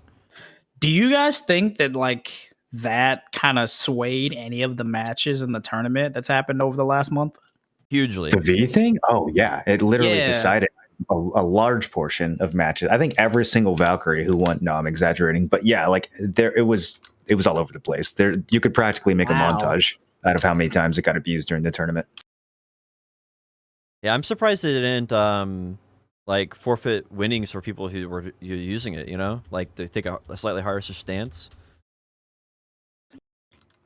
But yeah, I don't know, maybe it's just because it's so public. There's like, yeah, sweep it underneath the rug, nothing to see here. There's some V bugs are fixing. Been in the game for years. What are you gonna punish people for it now? I mean, I don't know. Yeah, I guess it's true. The but yeah, if they fix escape next, I hope that's what the next target is. They kind of like realize that there's more things here being abused. Maybe fix that, so you can't escape when you're in PvP. I think if you escape during PvP, your character should be teleported to the Heidel Storage Keeper, and you should be locked above a Marigo in one of those like medieval style casing things, where that they used to use to humiliate people. And everyone in Heidel should get to throw rotten fruit at you for 15 minutes. Oh, the things where like your arms are through and your head's through? Yeah, dude. Oh, shit. Absolutely. Instead of coming out at the nearest note, you should come out in one of those little arm headlock things in the middle of Heidel. Stocks, stocks, exactly. Yeah, I totally agree. That makes a lot of sense. Honestly, that's how they should punish people who are like negative or maximum notoriety. They should just teleport them to do that same thing also. That'd be pretty solid. Sage got core skills, Sage got Black Spirit Rage, and Sage got Elvia ability. The Elvia ability is actually pretty cool. I like it. It has a weird follow-up for it, but it's pretty solid damage. Core skills are decent. There's a couple of them that put bounds on your big, like, large-scale skills, and then there's some forward guards that are really useful for 1v1. So yeah, overall, I think the core skills are pretty good. The BSRs, I like the 50% BSR. I haven't figured out a use for the 10 or the 25. They both seem very, very like weird and like hyper situational. Mm-hmm. The forward F on your core bolt, I thought was really strange because you only get forward guard on the very first one. It's still super strong though, because you're using that skill to initiate so often, and you can block all kinds of shit. It makes a huge difference in 1v1. That's the one that I use for 1v1 because it's like a 7-second cooldown. You're fishing for stiffens with that all the time because it's a stiffen that you can also dash to follow up. So you're just using that on cooldown, and when it's a much less risky play now to fish for that every 7 seconds. And then if it lands, you just dash in and grab, and it's a really strong engage. So yeah, I like that one a lot for 1v1. I like his mobility. Like his mobility is freaking awesome. Where you throw the one ability you throw out, and you can just like zip dash around, like ping pong around. I really like Yeah, that ability. you get caught out of it all the time though. If somebody knows what they're doing, like Yeah, that's why I the forward guard on the first one at least gives you some cover. I like it because noobs in PvP that are bad as I am have no idea how it works, so I can get them from a mile away with it. Yeah, against someone who doesn't know what a sage can do, it's hilarious because they're just constantly confused and getting stunned from range, and you're just dashing around them. But if they have half a brain, all they have to do is just do like an AoE bound while you're dashing at them, and you fall over. Yeah. What was it? There was something else I was going to say about that. I can't remember what it was. It was something about one of the core skills. I can't remember. I use bound on Shift LMB for large scale. The problem with Shift Q is like half the time you're using it to escape rather than to engage, and it has a really long cooldown. So I didn't think that one was very useful. And it says it only bounds on the second hit, which is kind of weird. On Shift LMB, it's a really long animation, and it just says bound on hits. So that sounds like you can bound someone throughout the duration of the skill. So that sounds stronger. I mean, it could just be a bad tooltip, but that's the one I've been going with in large scale because that's pretty much your only protected CC in large scale is if you can put a bound on the Shift LNB. do you guys think he's gonna get the Awakened Nova treatment right, or like they tweak it here and there and get to try to find some kind of end goal or like balance? I guess. Like, do you think Awakened Nova's PvP is in a good spot now after those tweaks they did like 2 months after its release? Awaken Nova's in a great spot. I think it's just there's certain meta classes right now. It's Suckwiz and Suck Sage that are so overpowering that even if a class is A tier, it just who cares, right? It's not triple S tier. Fuck it. Yeah, exactly. I feel like the same thing's true in PvE for like between Succession and Awakening in a lot of classes. Like, why would you ever pick Awakening Striker? It's really strong in PvE from what I've heard, but no one picks it because Succession Strikers is so much better. And it's the same degree in PvP in a lot of formats, I feel like. I like that Succession Sage is so broken because no one's playing Awakening, and as a result, maybe the devs will accidentally buff Awakening too much, and then I'll be huge. So like, have we been going about it all wrong? Like we've been writing these like manifestos on problems they could fix. Is the real answer to just get a bunch of people on the same class and just go karma bot, like feed in RBF to get buffs? Yes. Wait, unironically, yes. Yeah, if we combined our powers as streamers and just got thousands of people to go int in RBF on these classes, I think we could fix the game. Can we get together like 600 Awakened Mawas and just we'd have to get other regions in on it too, though. We'd have to get some Korean streamers, we'd have to get some South America. Like we'd have to really team up. This would have to be a global unified effort. I think we can actually make that happen. We might be onto something, dude. Like unironically, I think we can legitimately make that happen. Because I mean, they literally admitted multiple times that they're balancing based on KDA in RBF and in large scale they fights. say it every week. It's so cringe. They talk about RBF KDA every time they fix a class. It's the least. Might be onto something, dude. Like what? It's probably like less than 1% of 1% actually do Red Battlefield, and then on top of that, it's extremely skewed. Yeah, I don't know. We might have to try that out, to be honest. I think we probably should. Yeah, I think it could be pretty funny. Even if it's just for the memes, it could be some good laughs out of it. Noticed honestly. With the most recent Melee twins that Melee's doing way worse, so we give it some additional buffs. Oh gosh. So you can now instant cancel worker task, which I think is a huge quality of life because time, bro. I remember begging this way back in the day.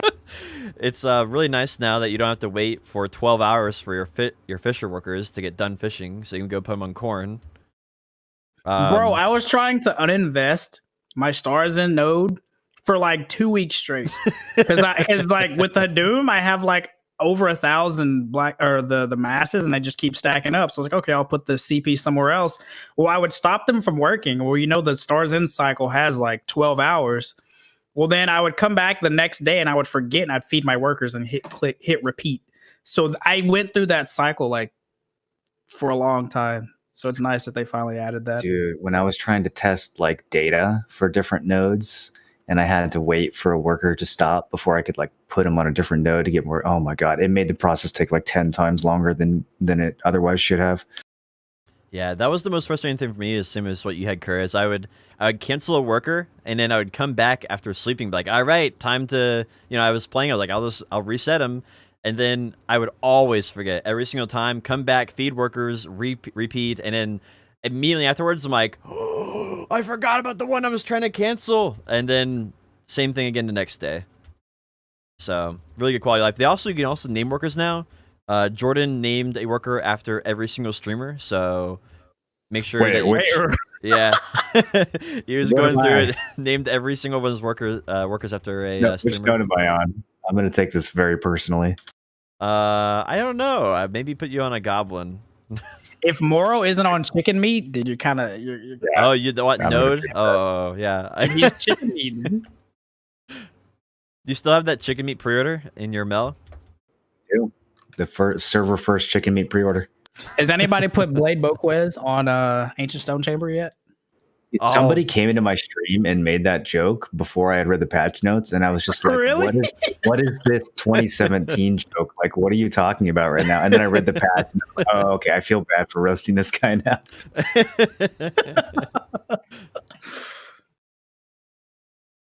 Yeah, I think that's a really cool thing. I like it because it allows you to kind of organize your workers, and like this one's the one for trade crates. This is the one for like different activities. This is costume worker and Caltheon. I allow it because that way it makes it a little bit easier for you to organize and remember what's what, so you don't accidentally get rid of a good worker. So good quality of life for both things that changed to workers this week. Now, if they can just give us some actually good worker nodes, then we'll be set. That's on the horizon. I keep thinking they might actually do a worker overhaul with all these quality of life worker changes they've been sneaking in. I mean, there's supposed to be trade rework coming second half of 2021, right? I mean, really? I mean, so they say, quote, quote. I feel like the best thing to summarize that entire thing up is when the lead developer gets on and he's like, we aren't sure if we want to do a trading update, but we think we might do one later in the year. It's like maybe, possibly. How much do you want it? We're considering thinking about it. Yeah, I hope they actually do start working on some life skills. But I feel like right now they have I feel like the entire economy is just on the fritz because all the accessories are on the marketplace because of dark rifts and events. There's none from actually like grinding aside from like the top end grind spots. But it's also like a weird split though, because like any piece of gear that's Tet Disto or below is going down in price. But any piece of gear that's like pin and above is going up in price, right? So it's like a split. Well, it's just because it's so hard to make it a big fail stack for pin. If making you need like a 250 stack or 200 stack for every single pin. There's super arbitrary price distinction for pin because people can't get the stacks for pin, but they can get the stacks for everything else. Mm-hmm. Also, Scamatu boxes. Anybody? How much have you guys spent? After seeing you get railed on, I'm only down like 30%.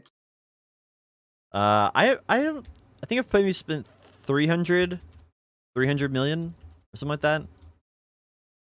So to be fair, all right, you made up a lot of that profit the other day.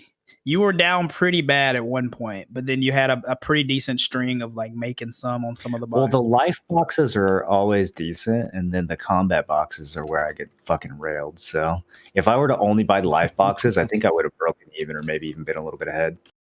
Yeah, you got like a regular monastery and a pry like back to back. I was like, what in the world is this? I only get memory fragments. Yeah, which is still barely enough to break even. That reminds me, I made a Tip Black Star this week, Moro. Moro was trying to make one for his Sage, and I decided I was going to make one, and it took me 30 clicks for Tet. 30. But I did make a 200 fell stack, so it was kind of worth it.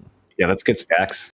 Yep. Such nice stack building. Dude. And even after that, I made 4 billion silver. And the reason being is because I used all the free fell stacks they've given me over the last year, because I don't ever do enhancing normally. And they gave me 300 artist memories over the last year. And so I just used all those materials. And so I made 4 billion profit, even though I took me 30 clicks. And I got a 200 fell stack out of it. So now I have a stack for Deboreka like eventually. Most of the reason I enhance Black Stars is just because it's a way to get high stacks. Mm-hmm. Dude, speaking of enhancing, I want Pentungrat rings, but the price skyrocketed. They were 60 bill a month ago. Now they're 90 plus. It's crazy. Just in 1 month. Like, I don't know. I guess that's Hadoom inflation or something, but it's crazy how high the price. Like, even pin crescents are 50 bill, right? I was always surprised that prices went down in the first place. I don't really understand why they went down. Like, I don't know what was like the contributing factor. Is people getting 100 stacks and clicking it? Yeah, 100 stacks. The free 100 stacks have a huge downward pressure on the price of accessories. Although, ironically, base accessories will sometimes go up while TED accessories are going down because everybody's just buying to enhance. Yeah, true. You think that's happening during the event? During the Shakatu boxes, people are getting bases and then buying another base to smash it? Yeah, or they're getting prize and tries and smashing those. What else is in here? Oh yeah, so Histria, old school main rotation, not 7 Elton, but old school main rotation, got completely changed. The middle structure is completely different, and they added a few mobs to every pack. So it's like 1 or 2 more Histria mobs. Buffs? Yeah, I don't think 2021? I don't think it's a big enough change where if you've not been there in a while, you probably won't notice it.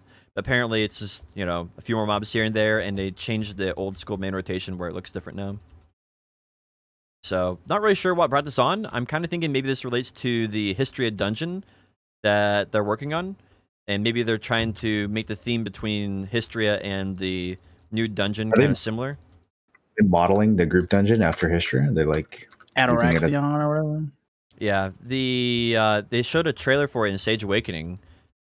In the background of Sage Awakening at the very end, they have the Valencian dungeon, and it shows Histria mobs and 2 new mobs that aren't from Histria, but they look similar. Like, one's like a rhinoceros Histria mob, and the other one looks like the big dude with the sword and shield, but he's like amped up on like some type of drug, it looks like. Oh, dude, I love when they give meth to the mobs in this game. But yeah, so I'm wondering if the changes to Histria are kind of been inspired because they were just trying to make things a little bit more similar between there and the new dungeon, and just kind of a byproduct of that. Not really sure. Yeah, I'm not sure either. I like the moral in theory where it's like one guy wants to get something in for the week to justify his pay. So he's like, hold up, dude. Let me put 2 mobs in this pack and let's move this little pillar to the left. Honestly, I kind of wonder, especially after reading like some of the class balances where, it's like, I changed this, right? It makes me think of that they just have a whole bunch of these random guys are working on like one little project just by themselves, and they just have to justify what they're doing every week. I did this is such a legendary patch note quote.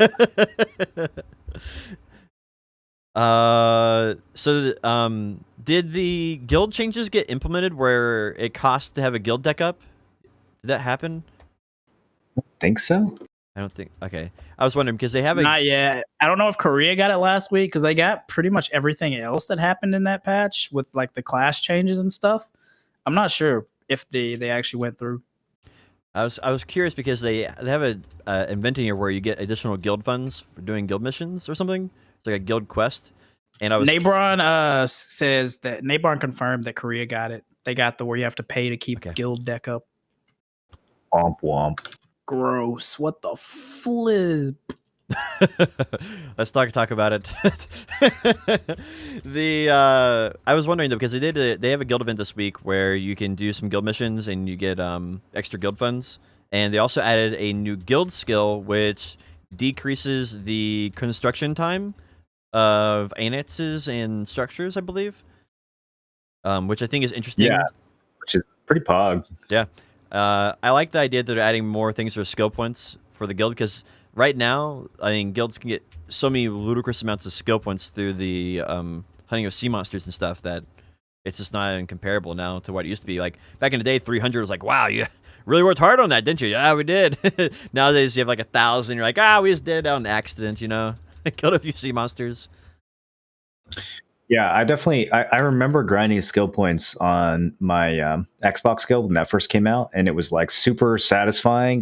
Everyone wanted to do guild missions, like get the AP and accuracy and everything, and then you max it out, and it's like, okay, well, we're never going to think about this ever again. So yeah, I think it's about time that they add like some new objectives and new things for guilds to work towards together. I mean, that's the best part of an MMO, is like when you and your guild are working on something collaboratively. So absolutely, yeah, why not? I'm really happy that they're adding more things for it. And I think there should always be something to work on. I feel like it should be almost like a choice what you want. Between life skilling or combat or whatever. It should be more of like, I feel like a choice between it, rather than like you get to pick everything. I don't really like the pick everything option. I feel like it takes away some of the uniqueness of every guild. I think a lot of the guild like feeling has kind of faded away over time in a lot of places, especially with like the murking out and murking into guilds. And yeah, it doesn't give you a sense of a home when you can just go to any guild any week and you're playing with different people every weekend, you know, or every weekday when you're being a mercenary. Yeah, true. You know, it doesn't mean anything if you say I'm Black Rose when every week you're fighting in some scrub guild. So, let's see here. Rich Merchant Ring notification. I kind of thought this was already a thing. Kind of surprised they're adding this into the game at such a late. I mean, there's still people who have like 4 pieces to the Rich Merchant Ring. So kind of surprised they're adding this notification in now. But I guess better late than never. The wording was really funny. They said there would be like a somewhat notable, like something somewhat special would happen. Isn't there already one though? Because didn't Good Vibes guy like put one, like spawn one, and then it did like the server message? That was just a regular server message though. Oh, okay. They mean like a specialized like one on the top of the screen. But I don't know. It said somewhat special, I think was the way it described it. So maybe it's gonna be something that happens on all servers. So if someone gets in Korea, then all servers will get the notification. Maybe that'd be kind of cool. Because as far as I know, no one's gotten in the entire world, right? No, apparently they're the closest guy is an EU player who's got 4 out of 5. Yeah, the only person that I know that has it, or people, is like there's like 2 in Russia, right? But you know, Russia's kind of. The one of the things that people are saying is the 5th piece. We don't know for sure that it drops at Crypto Resting Thoughts. There's like a hint they gave us, and we're assuming the hint means Crypto Resting Thoughts, but no one's gotten it there. No one's ever gotten a piece there, so it's sort of like unproven that that's the correct answer to the question. Yeah, there's a couple people on EU actually that have gotten the piece from Crypto Resting Thoughts. Really? Oh, I thought nobody had gotten it yet. Yeah, and Bio's currently grinding there for it as well. Yeah, it's just like super swingy. So there's some people that got it within like a couple hours. Like one guy got it in an hour, and then Bio's been there for like probably like 100 now. Gosh, that's some choice level Compass RNG right there. That reminds me of like back in 2016 when no one could grind Histrium, and we went there and spent like 5 minutes killing one mob just to see how strong the mobs were, and Orca got a compass piece. Wow. Yeah, it used to be I remember people used to have History as like a secret grind spot, because you could still make really good trash loot like on a Sork going in there. And so people were using that as like a secret Sork like trash loot spot for like 50 mil an hour, and people like, you know, they wouldn't tell anybody like, where are you grinding to make all that money? You're like, oh, I can't tell you, bro. I can't tell you where it's this at. was still like a 10 mil an hour days when like Valencia was new and we were all potatoes. Just like 150. Yeah, I remember something like that. I just remember people like sneaking in there. And there was like somebody who had like a wizard in there one time, and they're like, wait, you can grind there in a wizard? Like, shh, don't tell anybody, bro. I kind of like that. That's sort of the feeling I get from like Crypto Resting Thoughts right now, because like Crypt is so exclusive that not all classes can grind there. You have to kind of be an overpowered class in a very specialized way. So I Your find class it has kinda has to have an accuracy buff or a really nice evasion buff for sure, just to even like cool. Mm-hmm. do okay. Yeah, was it Valkyrie, Shy, and I don't know. Sage. Yeah, Sage. There's only not very many can go there.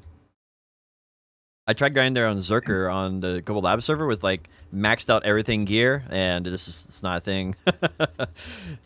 Take you like 10 minutes to kill one little pack. Let's see, Thunderstorm Kunum already talked about that, and I actually like this change a lot. So they made it where the bonus quest you get from Alchemy, instead of having to go and like do some menial quest for Alston, you actually go to Alston's apprentice, and every day she's in a random capital city. So you have to kind of like search around a little bit, probably with some different bolts. God.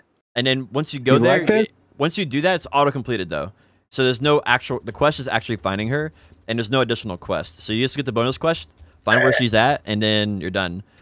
So like if she's They really don't want alchemy to be good, dude. With cooking, Well- you literally get the mission and then you do it, and then you just hop on an alt standing next to the NPC and turn it in. well, the thing is, you can So you can leave an ult in every city, or if the ult's already in like your home city, right? You can just wait until she comes back around to your home city, and then you might have it, and you just go and turn it in. So if you're like a more casual player, you don't even look for it. You just wait until it comes back to your city.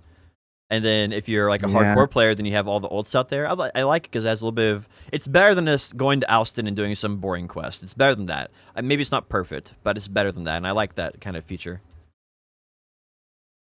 And I also like it because it's like... Interesting. I kind of like it because it gives a little bit of variety to the game. So you might find her... Like I found her in Caltheon one day, and then I was like, who's this? And I talked to her, got the knowledge. The next day she's in like Heidel. I'm like, oh, cool. And it's like, I like that kind of like aspect where every day the game is changing a little bit. You know, not in any significant way. But it's just like a Do you small like change. when Techthon goes to sleep at night? I don't think it's the worst thing in the world. I don't think it's good or bad.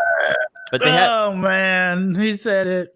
but the other they have an alternative in the city, right? They have another NPC you can go to and do all that stuff. So you don't need Techthon. There's another repair NPC. There's not another NPC for extraction. Oh yeah, I don't know about that. But yeah, I don't know. Yeah. Like I feel like things where the game's constantly changing in small ways that are not annoying is healthy, because otherwise this feels mundane. Like I think it'd be really cool if like Techron had a different place at nighttime. So at nighttime you go to one place, during daytime you go to his main base. So I think that'd be like a much better iteration of that rather than he just disappears permanently.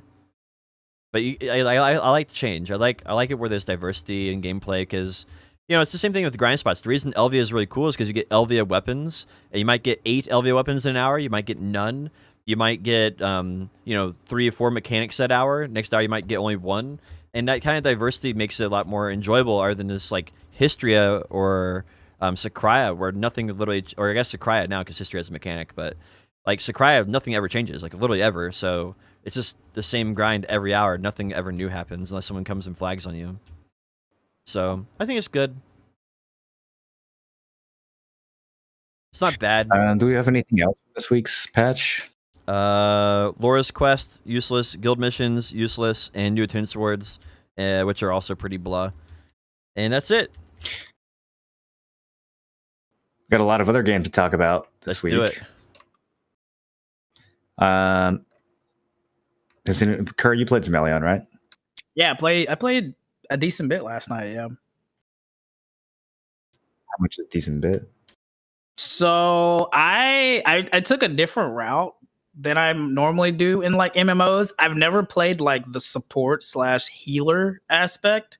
So I made like a orc mystic and was just basically going full support. I was playing with some friends in Discord and I was just like healing them up, just kind of goofing around while we're doing the quests. Cause the quests are kind of like weirdly not instanced, but kind of instanced. If you know, but if you've played it, you know what I mean? Where like you're doing the quest at the same time that other people are also doing the quests. So it was kind of interesting. Yeah. You like walk up to an area and it shifts to an instance, and then you finish the quest and it shifts back.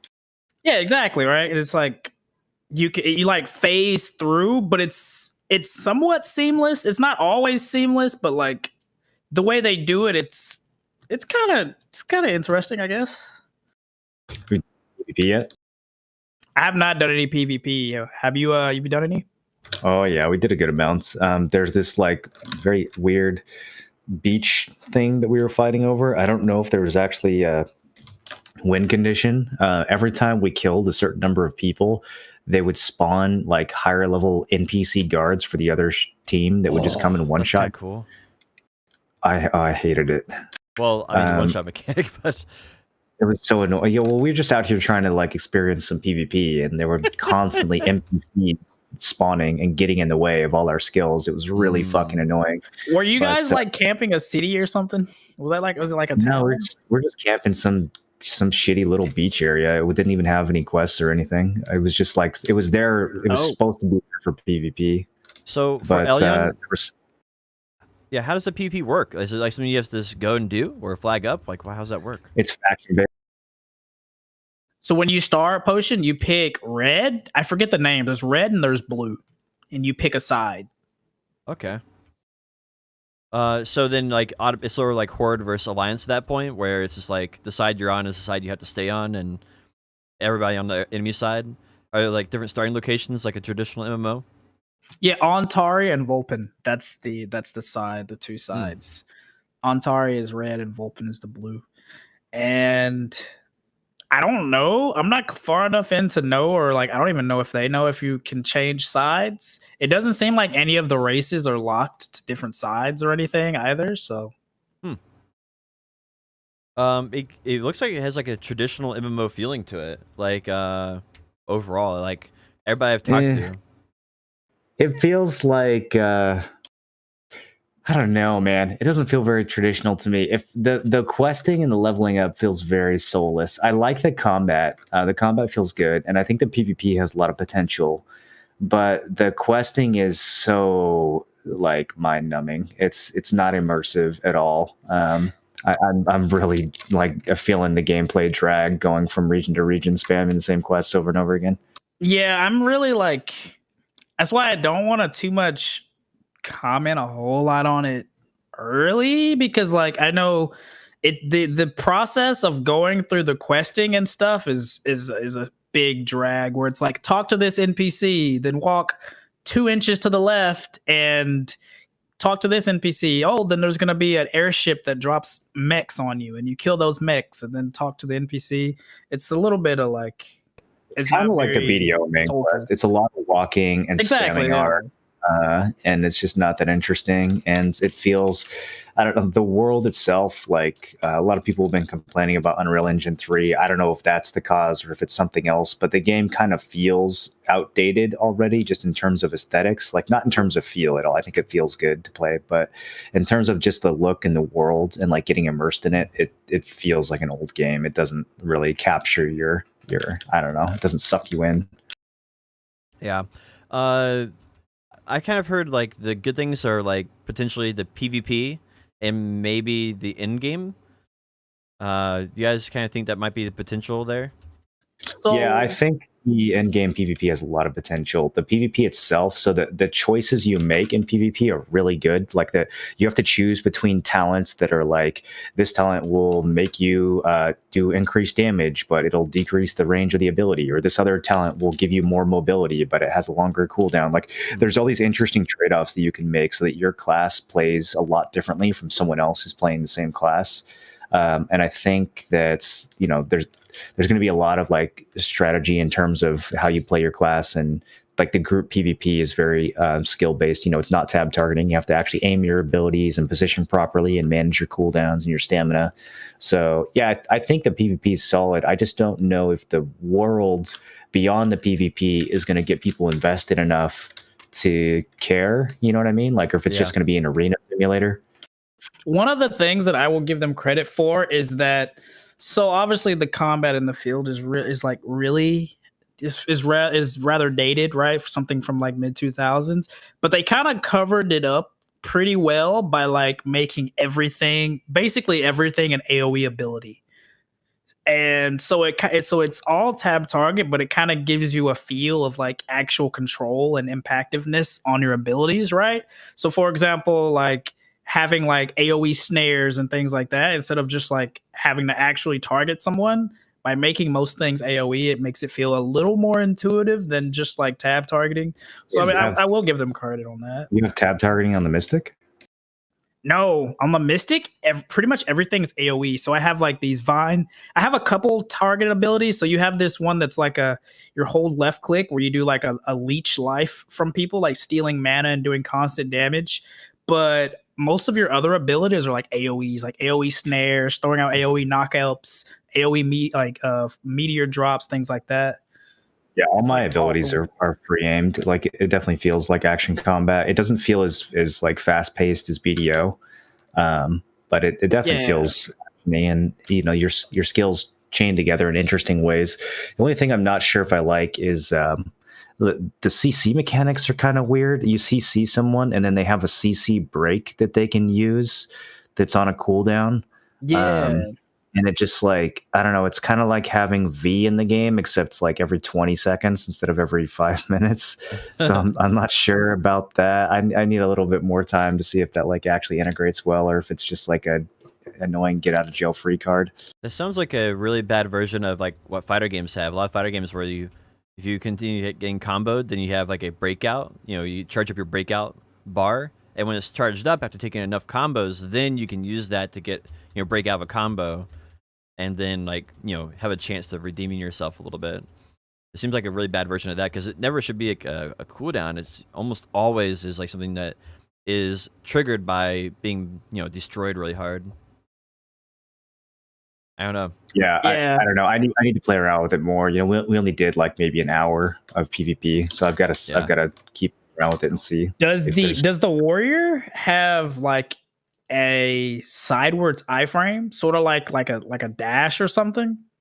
Yeah, all classes have a dash. So all classes have that iframe dash where they like you spend stamina for it, and it's an iframe. Yeah. Okay. Yeah, I was because like I only was playing the Mystic. I haven't like made any of the other classes because I was going for that like kind of pure support build just to see what it's like. But yeah, I like that there feels to be a little bit of like you were saying customization between characters. So like that one of like you get these rune stones and you use these rune points to like upgrade and augment abilities. So like the base form of the hold left on the Mystic is you like point it at enemies and you like deal constant damage to them and you like leech mana from them, right? And then you like there's an augment for it, the one that I use, it makes it so you can no longer target enemies, but it will bounce between 3 of your allies and like heal them constantly, right? And like pulse a shield every now and then. So like you lose that combat effectiveness, but you basically like spec into like a healing role, which was I guess that was kind of interesting to see the way they did that. Yeah, I've had a really hard time sticking on people as a warlord. So I've been basically just taking as many mobility talents as I can. And that's kind of solved the problem for me. But it was kind of annoying how I would grab someone and stun them and they would just CC break and like triple dash away. And I'm like, okay, well, I'm a melee class, so now I'm just pressing W like an idiot. But I don't know. I've gotten a bunch of movement talents since then, so I can kind of re-engage. But it feels like I have to re-engage on the same target so many times because of this like spammable iframe that every class seems to have. Yeah, because so you could pop this if you have a full stamina bar. It seems you can use that iframe twice before your stamina is gone. Plus, you have that CC break. So, like early, I could see how it's like a really weird dynamic of like you catch someone, well, they get out, and then you have to catch them again, but they still have those 2 iframes to kind of like fish for time, and then they can do the CC break again after like 20 or 30 seconds. So it's kind of I don't know. It kind of like puts it all on the catch. Or like, even within the same 20-second window, though, like I don't know if it's just high stamina regeneration or what it is, but like I would catch a squishy class, like an elementalist, and they would dash away, and I would re-engage, and they would dash away again. I don't know if the elementalist has like a secondary CC break or if they have a teleport. No, stamina regen's fast as shit, dude. It just Stamina felt like they were really fast, constantly dashing, and I didn't feel like I had the same amount of dashes to keep up with them because I'm spending time doing these attack animations instead of just full sprinting. Because I know on the Mystic I can like dash to the side with the iframe, and then 2 seconds dash again, 2 seconds dash again, and never get to the point where I have to use the second dash to deplete my stamina all the way. So you can kind of like chain them together to keep repositioning and like dropping slow fields on the ground and like dropping crowd control. So you can there's definitely gonna. It seems like there needs to be a little bit of like stamina changes because you can really like chain protections like that. Yeah. People in chat are saying that apparently Elementalist has like a blink on top of the dash. So I guess they do have an extra layer of movement. So yeah, I don't know. Good for them. It makes sense. Question about it. So Cacao Games is the publisher of this, and obviously they worked with Black Desert. They're also planning on making a Arcade 2, and Cacao Games is paying the bills for the development of that. So I'm really curious how the monetization is in this, because I don't think Elyon is going to be like a BDO killer. It's going to be a game that's fun to play for a little bit. But I'm really curious if the monetization is bad in this game or good in this. It might be an indicator that Arcade 2 may be good or bad also. Do you think the publisher has that much say in how it's monetized? I think it's mostly. I think it's going to be more on Blue. Was it Bluehole? Blue. Yeah. Blue. I mean, I think what we learned with BDO and with Pearl Abyss and Cacao is that Cacao really had almost no power over what was in the cash shop. They could try to persuade Pearl Abyss not to add certain things, but Pearl Abyss absolutely had the final say about what monetization got in and what didn't. If like they're paying all the bills on this, they can kind of dictate that up front a little bit more, and they probably learned a lot of lessons from working with Black Desert, I would imagine, on how do you what know they want to paying dictate. The bills? You're saying they're funding the developments? Yeah, they funded. That's different.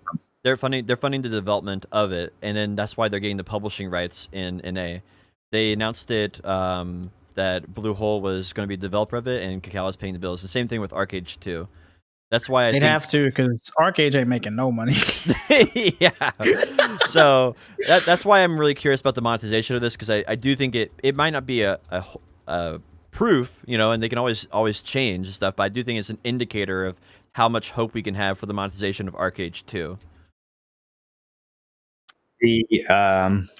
The sentiment that I got from a couple YouTube videos is that there is some like pay advantage mechanics, like pay to speed up your progress mechanics, but people seem to think it's not nearly as egregious as the stuff you can buy in BDO.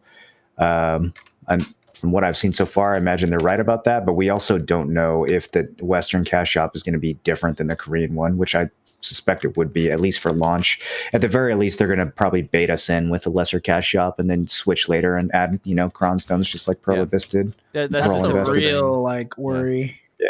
Well, I mean, by the time Arcade 2 comes out, we'll know for sure if they're going to go down that path or not. We'll know 100% if Elyon's going to pay to win, and that'll be a very strong indicator for. Anyway, it's interesting. I think that it's good that they're doing that. I hear it's a BDO clone or a BDO knockoff. What do you guys think about that? Do you think that's true? Nope, not in the slightest. Nothing like BDO. It's closer to like a Terra 2 than it is like a BDO. It's closer to that Terra style, that like mid 2000s-esque game, like early 2000s, more so than it is to BDO. Well, they originally, when they did Air Infinite Ascent, which was the original name of the game, when they released a trailer for it, it actually had Terra assets in the trailer. Like this, they had a picture of the shield of like the warrior, and that picture of the shield and warrior was the exact same shield that's in Terra, and they put it like side by side between the two. So I mean, I think feeling like Terra is very likely because they stole a lot of assets from Terra and put it into the game. Yeah, people are saying it's literally a lot of the same devs from Terra. So I think calling it a Terra clone, I didn't play Terra, but I think calling it a Terra clone is probably a lot closer than calling it a BDO clone. I'm not seeing hardly any connection to BDO other than the fact that like there's some RNG gear progression, I guess, and you can break your gear, but that's like every Korean game. Sure. Yeah, I was lurking a couple streams off and on yesterday, and a lot of people that say they were ex-Terra players seem to be some of the most excited about it, just because it reminds them so much about Terra, even down to like some of the bosses and their mechanics. Well, I guess it's a good the sign. Combat is very well designed. I just don't know if the world is going to, keep me invested. Like as an MMO, I don't know if it's there. As an arena game, or as a instance PvP game, I think it's probably going to be great. What was the main downsides of Terra? Do we know what those were? I don't know a whole lot about Terra. I was kind of out of the MMO industry during that time period. I was just playing MOBAs and being cynical. um, yeah. Anyway, I'm kind of curious to see how it goes. I've been watching you play Moro on your stream, and I'm really curious to see like the in game, because I feel like that's where the game has a really strong chance of competing with BDO. Is BDO's PvP has been really kind of in a weird spot for years, and I don't think it'd be very hard for a game like Elyon to compete with that and be better. I think BDO, like, it's hard to say because I was a new player in BDO a long time ago. I don't know how the current new player experience is. Maybe it seems kind of chunky to me, like the way you're forced to do the main quest and then you like get this Narshaling gear and then you kind of plateau right away. I feel like the BDO new player experience has kind of gone downhill, but I don't know. Maybe people disagree with that. I know back in the day when I started playing BDO, it was super addictive right off the bat. Like, I did not feel any struggle to get invested into the game.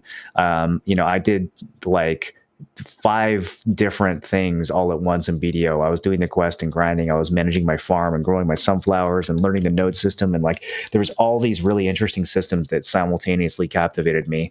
And, my first 8 hours or so in Elian, I've just been spamming the F key, talking to NPCs and killing mobs over and over again with the same 3 skills. And yeah, like as time is going on, I like less and less hand holding. Like it's really weird going from BDO, a game that kind of like, obviously BDO holds your hands more nowadays, giving you the free Narchillin gear and stuff like that. But like, it's kind of weird spending your first like 20 plus hours playing a game, just questing, talking to NPCs, kill a mob, talk to NPCs. That's kind of like a weird, I don't know. That's one of the old relics of MMOs of the past that I don't really like, that I kind of feel that like should have been left to the wayside. Is the whole like talk to an NPC, kill a mob, talk to an NPC, kill a mob style for like 20 hours just to get started in the game. It's like this really bad imitation of like literal 2004 World of Warcraft. And it's like, come on, boys, can't we innovate a little bit? Can't we come up with something different? Yeah. Or if you're going to imitate it, can you at least do it well? Yeah, I feel like the whole thing is we there's a do lack some of player things good. choice, right? It's just like this linear thing, and you're told do this because we said do it, and a game is a lot more fun when the player's making a choice of what they want to do, and I feel like that is what the current questing doesn't allow you to do. I don't know. That's just what I feel. I don't know. I did a single player dungeon too, and that was kind of neat. I don't see it as something I would want to do all day long, but maybe some of the group dungeons will feel interesting to repeat. How are their dungeons unique? Like, what makes them a dungeon instead of a grind spot or something? The dungeon I did was a start to finish, go in a straight line, kill a boss at the end. There wasn't really anything unique about it except for the boss fight itself, which was kind of interesting. You have to dodge mechanics. It feels a little Dark Soulsy. That's about it. Like I did like for sure how like the dodging felt pretty responsive. Honestly, I will say that. And for all we know, like maybe it's just the early game. Maybe it's like BDO where it doesn't do questing very well, but like there will be elements to keep you there. Sort of like depending on how large scale stuff goes. From watching some of the videos, it looked pretty intuitive and not super laggy. So. I mean, so I don't want to rag on it too hard. I'll probably put a couple more hours into it and try to see if I can get to the end of the monotony of the quest string. But yeah, I think if the game is going to shine, it's going to shine once we're all high level and have our builds and have our gear and we're doing PvP objectives. The actual early game progression, as far as I can tell, is dog shit, and that seems to be a consistent problem with a lot of these Eastern MMOs. I felt the same way when I played Arcade. Like, that game is just fucking horrendous before max level. I don't know why it even exists. But I guess there's just certain things that people feel like they have to put in an MMO to make it an MMO, and we just can't iterate on those things for some reason. Yeah, I mean, I can kind of see that for sure. I mean, I'm just surprised that they did questing after like literally everybody says, "Hey, we don't like daily quest in World of Warcraft," hey, we don't like the main quest line in BDO. And then after all of that feedback that players been giving for years, and they're trying to make a new MMO, and the first thing they do is force you to do questing for like the first like 20 hours of the game. You know, It's because I mean it's obviously like, you know, people see that World of Warcraft was very successful, and that's basically what WoW did, right? Just like the monotony of like the kill quests and stuff. At least WoW had some story behind it, but like you can really tell that, or at least from what I've seen, there hasn't been a whole lot of like innovation. I do like the different mounts. Like I saw some people had like an airship, which looked pretty cool. What? And some of the mounts, like the hoverboards and things like that, those have been pretty cool. Oh God, But hoverboards. Want to kill myself? immersion but killers. yeah, I'm kind of waiting for that thing that they did that's outside of the box to kind of separate it, and I haven't yet found it. But I'm gonna give it a couple more hours, I guess, here and there, just to see. Yeah, I think that's you kind of hit it there. Like it's the same thing with Ashes of Creation, right? It's like, okay, I get it. You're polishing things that other MMOs have already done. Good job. That's fun. We'll all play it. But what is new? What are you doing that's actually new? Like that's what I feel is missing from all these new games that are coming out. It's like, what is actually new here? Yeah, like that's the biggest thing for me, is that I know the MMO genre has become really stale, but I just want to see something different. Even if they do something and it fails, it turns out to not be good, try something different. But I know obviously it's easier said than done because you have investors to please and it's not cheap to make an MMO. But Yeah, like, nobody wants to take a risk. yeah, I really would like something that's like someone to do something out of the box, I guess. I just want to see some smaller scale MMOs. I don't really care for this big MMO thing anymore. Like I just want to see some small scale MMOs where they're simple in scope. Yeah, simple in scope, and then you just see if it works. And it doesn't cost a whole lot. If it fails, you just like do another one, you know? And that's I feel like what they need to be doing more of is just trying to figure out what is the next big thing, and then once you do one thing right, then figure out something else to do right, you know? Albion is doing super well. I don't know why somebody doesn't just make an Albion game that isn't like a shitty phone game. Like just take all the same concepts but make it like actually look and feel good. They would crush everybody. I was really surprised by how much fun that I ended up having on Albion when it first came out, honestly. Like to this day, Hellgates and Albion might still be the most fun I've had in a PvP. Yeah, dude. Mode. Best in years in an MMO. Yeah, I don't think I've had more fun in Hellgate, and it's literally just such a simple design.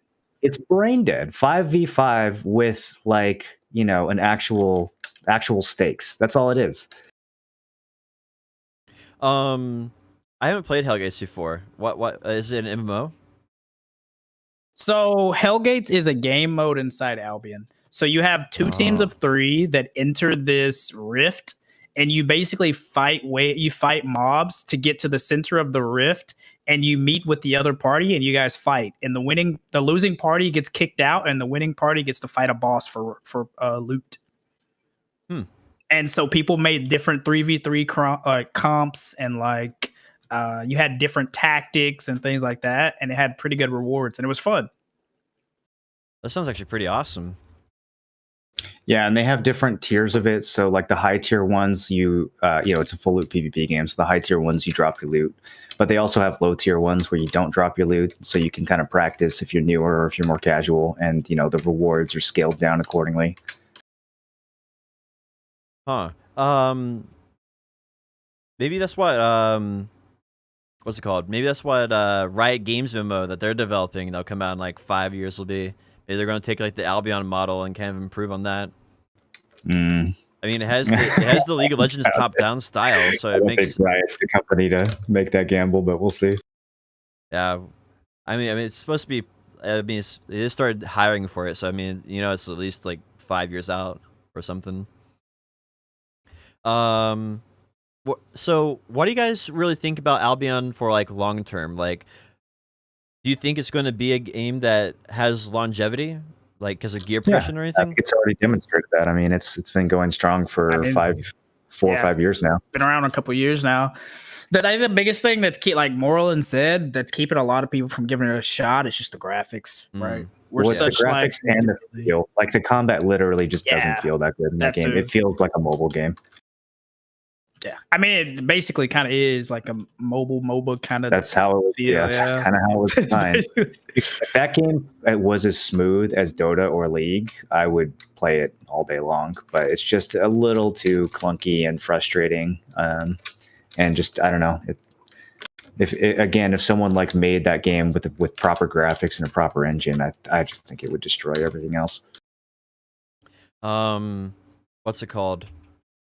So like, do you think that they're going to be able to address those issues in Albion? Like, do you think No chance. no chance? Yeah, it would be a complete rework. They could make an Albion 2, I think, pretty easily, using the lessons from Albion 1 and just like make an actual PC engine and not trying to make it cross-platform with iPhones. But yeah, no, Albion 1 is, Albion Online is what it is. They'd have to make a sequel to. But the game is really good for what it is, though. I mean, I think it's gaining players year over year. It's not dying or anything like that. But there's always going to be that limit. There's always going to be that plateau in its current state. I'm pretty sure I sunk like 6 months into Albion playing with some of the old man up guys. It was really, really fun. I like the dungeons they have in there where you have it. It's like other people can enter your dungeon and then like they might just come in and like kill your mobs or whatever, and it's like always this threat level. Risk reward. Well, it was really nice because they did a real like some of the biggest things that they did right, and Moreland can probably attest this, is they did a really good job of balancing risk versus reward and like giving different roles. So for example, you'd have different maps with different tier of resources. So you'd have people that specialize in combat that would like protect your high tier woodcutters, right, while they were harvesting wood and things like that, because it's full open world. So anybody could just roll up and kill you and take your stuff.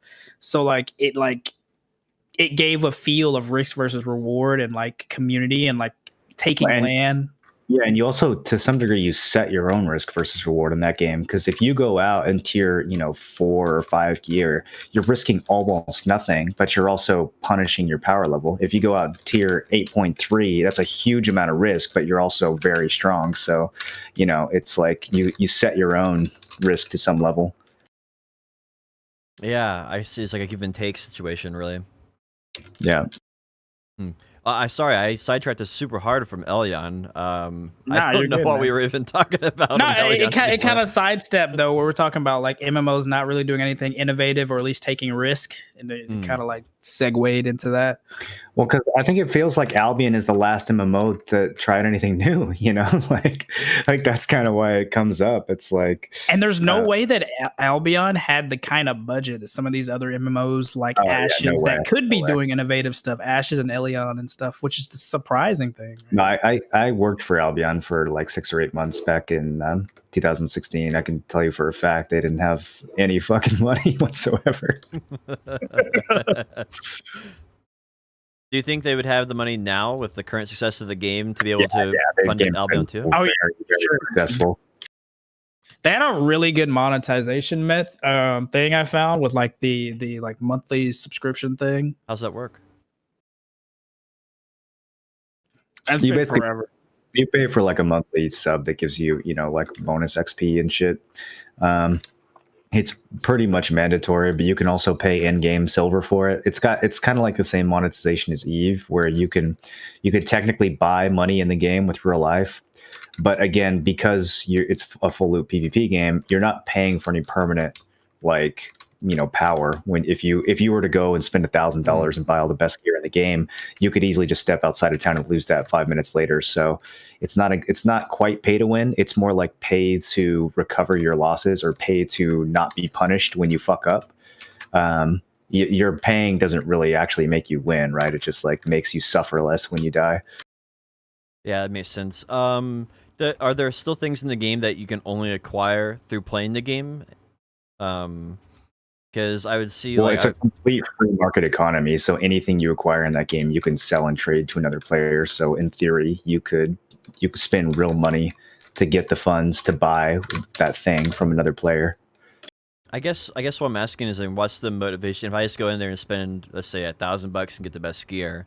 What's the motivation to continue playing at that point? Well, if you spend $1,000 and get the best gear, then you go out and you die, and then someone just picks it up and takes it from you. And that's the motive. Well, you're not playing Albion to progress your gear. You're playing Albion to fucking farm kids and take their shit, right? Like, your gear progression isn't the reason you're playing. You lose your gear 10 times a day in that game. But the point is, as you're losing your gear, you're also gaining gear from the people you kill. And so, like when you kill someone who's got really expensive gear, that's like a big find. It's essentially it's supposed to be just a sandbox PvP game. It's not supposed to be like basically a PvP grinder. So like in your guild would have different area, like you'd have your guild headquarters, right? And then you would have chests where you would dump the loot that you got from killing other players for like armor and stuff that you could throw on. And as your gear progressed, like their blacksmiths and things like that, then like tier 4 gear becomes something that's not of high value because you can churn that out easily. Then you move up T5, T6, things like that, and it becomes like you lose your gear all the time, like Moreland said. So you don't really become attached to items like you do in BDO. Gear is just a resource to allow you to have that PvP / control territories the way you want to, basically, which is kind of like a different swing than like BDO, where it's like you get your pin accessory and you keep it forever, right? And you're attached to it. Yeah, I mean, your progression is your skills. So like you go and you kill mobs and you gain skill in a weapon, and then you become more proficient with that weapon. But your gear is almost a consumable in that game. Like it's almost better to look at it as it's better to look at it as a temporary buff rather than a permanent part of your character. Oh, yeah, that makes a little bit more sense. I guess it kind of would give the same vibe as like Last Oasis then, where you are similar full loop PvP kind of thing. Yeah, I can see that. I definitely feel like that's probably a game that you want to play with friends then, and like if you're a solo player, very hard, very fun. Yeah, it's definitely almost impossible to be a solo player. You can do some things like there's like trading people do, like they have one item may be worth less or worth more in the next town over, right? So you take the risk of like transporting items to sell it for higher price and things. So they have that like Eve style mercantile like aspect of it that a lot of people also like in that way. That's kind of interesting. Like, I don't know what else to really say about it. I think about going back to that game all the time. It's just that every time I do, I get frustrated by the combat. Dude, that game gave me trust issues. We were like building up this like guild with some of the Man Up boys, and then like they let one of the guys in who was like, I don't know, I guess he was an officer of Man Up at the time in BDO, and he just like took all our shit. He like took all the shit that we worked for like 5 months, bro. And I was just like, fuck this game. So like games like that it do give you trust issues, honestly. So you gotta like it kind of goes back to those old MMOs where people play the long con to like infiltrate guilds and stuff. Those are the days. I don't think I've ever played a game like that. What I feel like is missing from games like Alien, right, is where are the emergent player dynamics? It's like, okay, the PvP is good, the combat is good, but like that could just be a MOBA, right? That could just be a battle arena game or a fighting game. There has to be actual reasons to interact with other players and have positive versus negative interactions. Like just good combat or good arena modes or whatever is nice. Like it'll get me to play the game, but it's not going to kill BDO. It's not going to make it my main game. It's not going to be something I play for years. It's not going to be something I have like memories that I want to tell people about for years and years afterwards, unless there's actually some emergent dynamics that cause me to like collide with other players in interesting ways other than just killing each other, you know? Yeah, that's why like I said with Elliot, I'm trying to find that one thing that they did good. Because what I find, a lot of games, they do have something that they do well. So for example, Arcade, they had their ocean content. The ocean content in Arcade is hands down the best ocean content ever put in an MMO.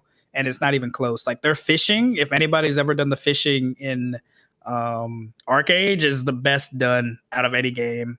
And then obviously Albion, you had your Hell Gates.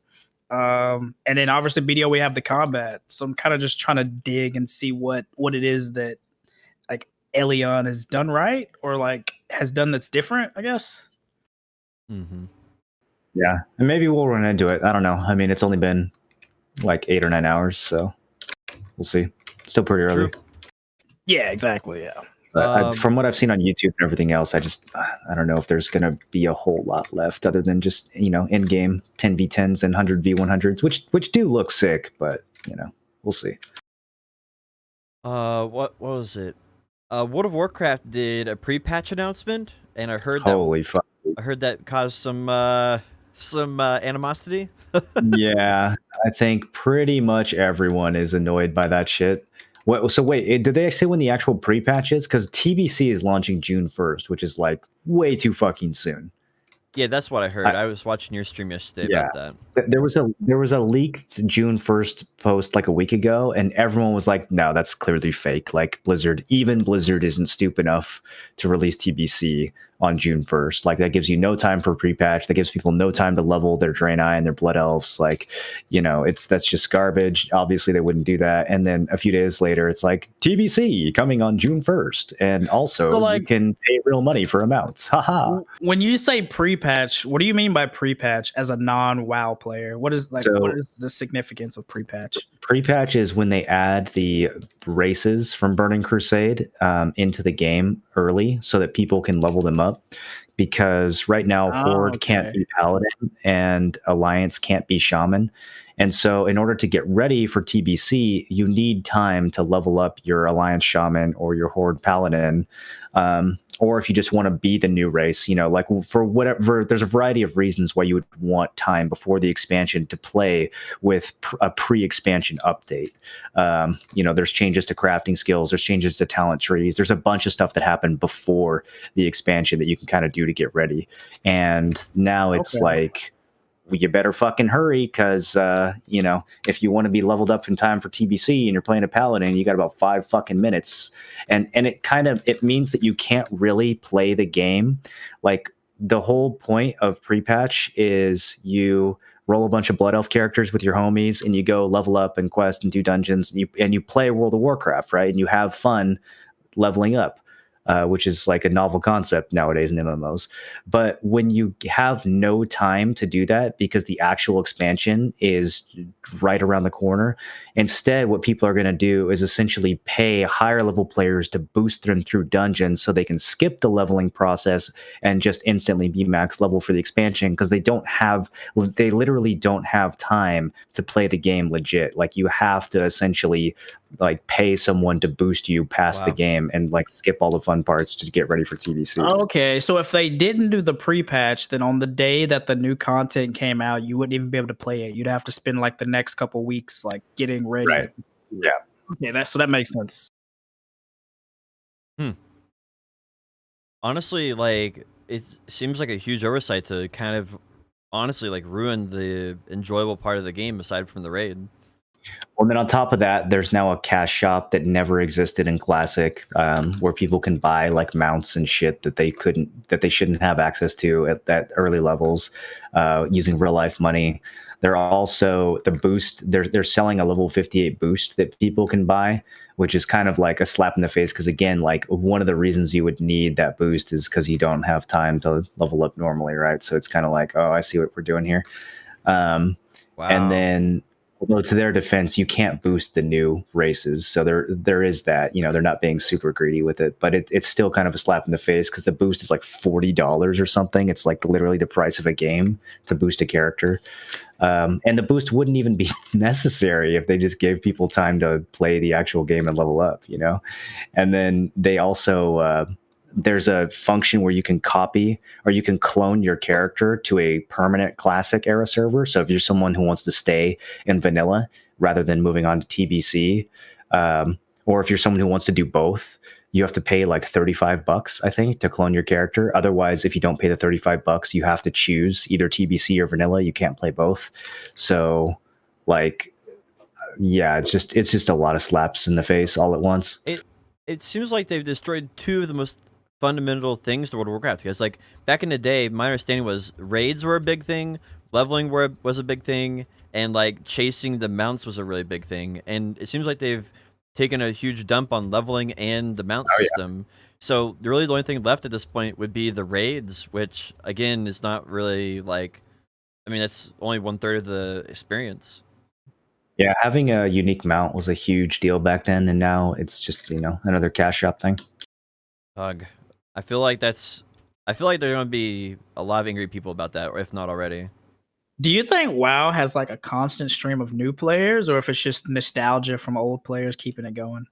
I think there was actually quite a bit of new people who came into Classic who never played WoW before. Interesting. Okay. Yeah, I think Classic's going to do that. I don't think the Burning Crusade will do that, just because of the negative sentiment so far. Yeah, especially with this kind of publicity, there's going to be a lot fewer people wanting to try it out because everyone's just going to be shit talking it. All the big WoW content creators are going to be trash talking it instead of hyping it like they did with Classic. Mm-hmm. I think and it should have been the opposite happening, because they've been like, oh my gosh, I remember doing this raid boss, I remember doing this, that, oh, we get to do this again. Like, that should be what the storyline is right now from streamers, but it's almost the complete opposite. And then really the third expansion was like where a lot of people thought the game peaked, right? The third or fourth or something like that. I think most agree that the game peaked in either Burning Crusade or Wrath. So that's kind of where we're at right now. Is everyone's favorite era of the game. So everybody's favorite era of the game is the one that's getting the most like garbage talked on it, which I think is just really unfortunate, because it should have been the most hype moment in like MMO history, just about where you get to relive the great days, so to speak. And I guess you'll still have that, but it seems like really frustrating. Even as a non-WoW player, it's frustrating to hear.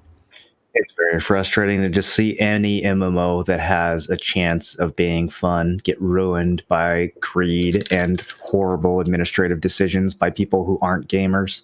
Mm-hmm. It's just like the same story in, what's the reason why this one's bad? What's the reason why that one's bad? It's just like, it feels like the same repeating story with a slightly different twist with every recent MMO. I've been hopeful for like some of the new stuff, but it's hard to when you see things like this. Also, Shadowlands is also apparently like has a whole bunch of bad publicity, which is apparently the next big update to World of Warcraft. Do you think that's more like an Activision thing or like a Blizzard thing? I think it's both, because I think when the original Activision took over, I think a lot of the Blizzard staff said, "Hey, peace. It was a great time. Enjoyed it. I'm going to go do my own thing now." And then I think they just never recovered from that transition. And like, I think at this point, either like old school Blizzard needs to take over and do things, which won't happen, or Activision needs to completely take over, and someone with like a true vision for the game and knows where they want to take it. Because right now it's like, I feel like there's two different versions of World of Warcraft. There's like the old school, like, hey, this is what makes the game great, and then there's this new school vibe. And like, what was I heard? I think Mist of Pandaria was like the best blend of the two, I think it's what a lot of people said. So it sort of had a good blend of both of those, where you had like skills that feel valuable and impactful, and like your choices mattered, but it wasn't so hardcore. But yeah, I think they're continuing to lose talent year after year. I think that's most people in Blizzard who made the company what it was back in the day have moved on, and that's just a problem that's continuing to get worse and worse every year. And I don't think they're replacing it with people who are bringing anything new or innovative to the table. Mike Warheim was the old CEO of Blizzard, right? Is that correct? I'm not sure. That doesn't sound familiar.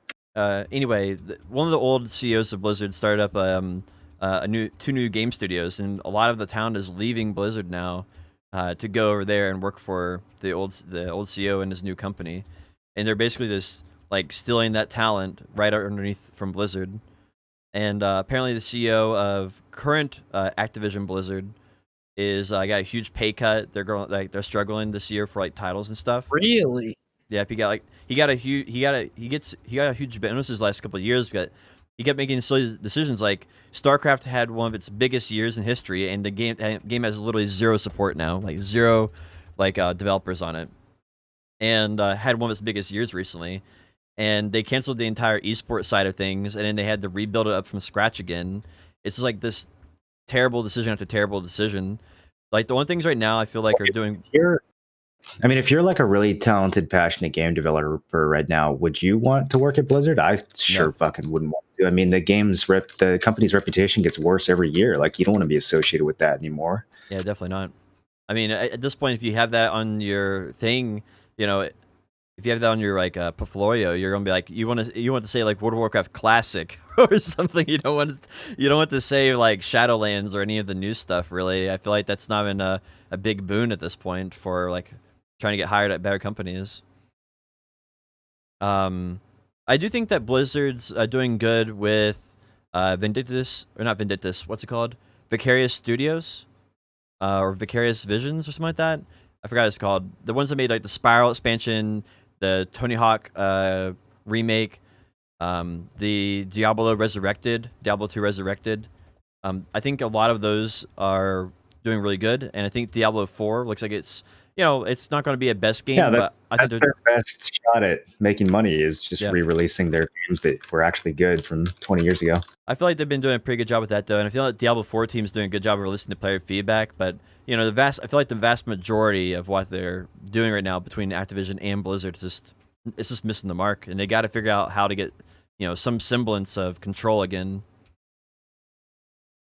Yeah, I hope Diablo 4 is good, man. I don't know.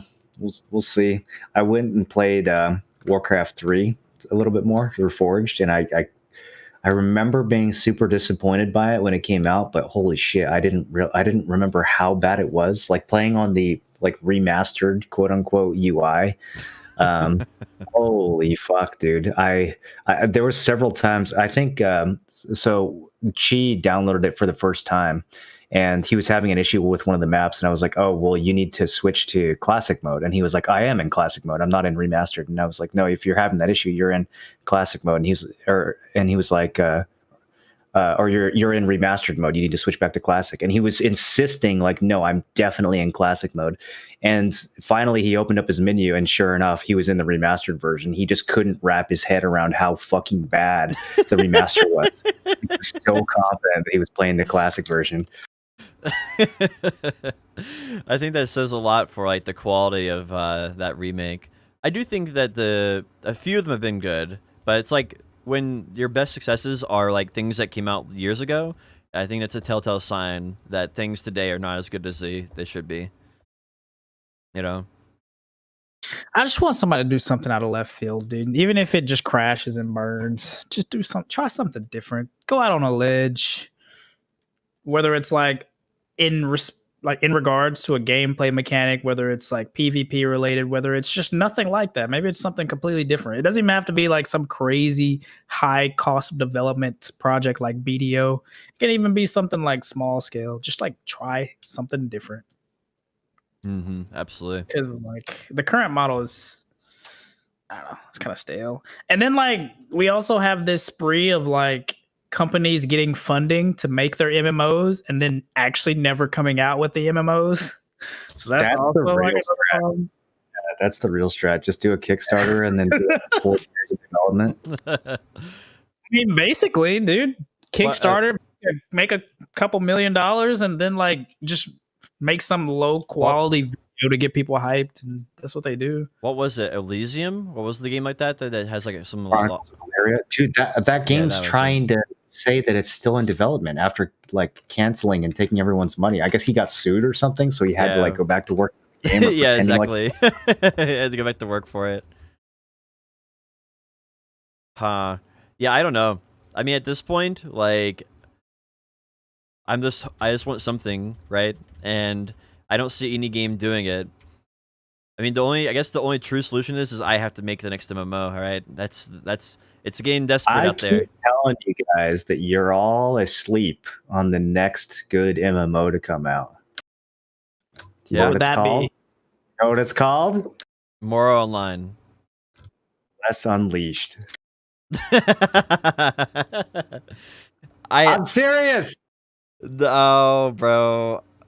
I mean, I can't tell if you're serious or not serious. I'm serious, dude. I played it for a month on Xbox. It was really fun. They fixed the game, and then they gave it another year of development, and it's going to come out on PC later this year. It looks really good, dude. All right. I will say that Blush Unleashed on console actually had like decent graphics. It looked modernized. I will believe when I see it. I've just heard Bless has been that like, it's just new. It's too notorious. Its notorious level is way too high, and it I cannot trust it. They should not have named it Blessed. They should The have biggest- definitely branded. Yeah, the biggest problem with Bless is that even if it's the best thing since sliced bread, it's like there's no way people actually give it a try, like a genuine chance. I think eventually they will when they Like see people playing it and having fun, and they realize there's nothing else to play. I think they're going to give it a try. Why- I mean, at this point, I would literally play it at least for a couple hours. That's what I'm saying, dude. And that's a game that sucks you in. You start playing it, and you're like, "Shit, I kind of want to keep playing this." Like, okay, I see what my next objective is. Like, this area is nice and cozy, good atmosphere. Yeah, I want to keep going. Bro, I just have PTSD right now from Bless being released on PC last time. I know. I was the same way. I only played Unleashed because they sponsored me, and I literally said in the email, like, I will pay this if you pay me to, but I'm like, if I don't like it, I'm gonna be very upfront with my audience about not liking it because I hated the first one, and they were like, yeah, that's fine. You can say whatever you want to say, like. And so I gave it a try, played for a couple hours, got paid, and then the next day I was like, fuck, I kind of want to play some Blessed today, and I ended up playing it for like a good month on Xbox, and I've been waiting for the PC version ever since. Yeah, I remember because people kept asking, "You're like, are you still sponsored to play this?" He's like, "No, I promise, I'm having fun." Like, yeah, I'm unironically enjoying this game, and they're People are like, "Okay, sure, sponsored content." I literally have to disclose if I'm being paid, and they're like, "Okay, dude." It's so good, dude. I remember. Oh, When do they have a release date for it? No, they have one more beta test. It's I think this month, and then it'll probably release later this year. I you're mean, gonna get some keys for the boys. honestly, this is For the beta, I think it's open. I think you can just sign up for. You just go to Steam and you click. You go to the Steam page and you just click like register for the beta, and I think you get in. I gotta snag a name just in case it turns out to be good. It's just for beta. It's not the release isn't announced yet. But I think Really, it'll be later. open betas? They wipe like oh. I remember back in the day when games would do like their open betas, they wouldn't wipe names. That's fucking Anymore. off. Oh, names? Okay, yeah, I guess that's Yeah. Just the name. Like obviously the gear, they wipe the gear, but like they would like not wipe names. I think honestly, despite all the negativity we've had so far towards MMOs on the podcast this time, I do think that there's going to be a pretty good year for this playing new things in the MMO genre. Like we're getting New World this year, maybe. We got Elyon, and we'll get to play that some. And then we're also going to be hearing more about Ashes of Creation and probably might get a playable version of the game. There's no shot there's a playable version of Ashes of Creation this year. What's the other thing? I'm being positive right now. And then Bless Unleashed. So I mean that's three playable MMOs in some capacity. Maybe not full releases and everything, but I think that's a huge step up. There's supposed to be an alpha testing, if I remember correctly, for Ashes later this month. They released like a roadmap thing in their little dev stream they did, and there's like two alpha tests that are coming up before the half of this year is over. Yeah, they were trying to get their combat in line. They delayed it from February because their combat was so messed up, and they were afraid they're going to get a huge PR blast.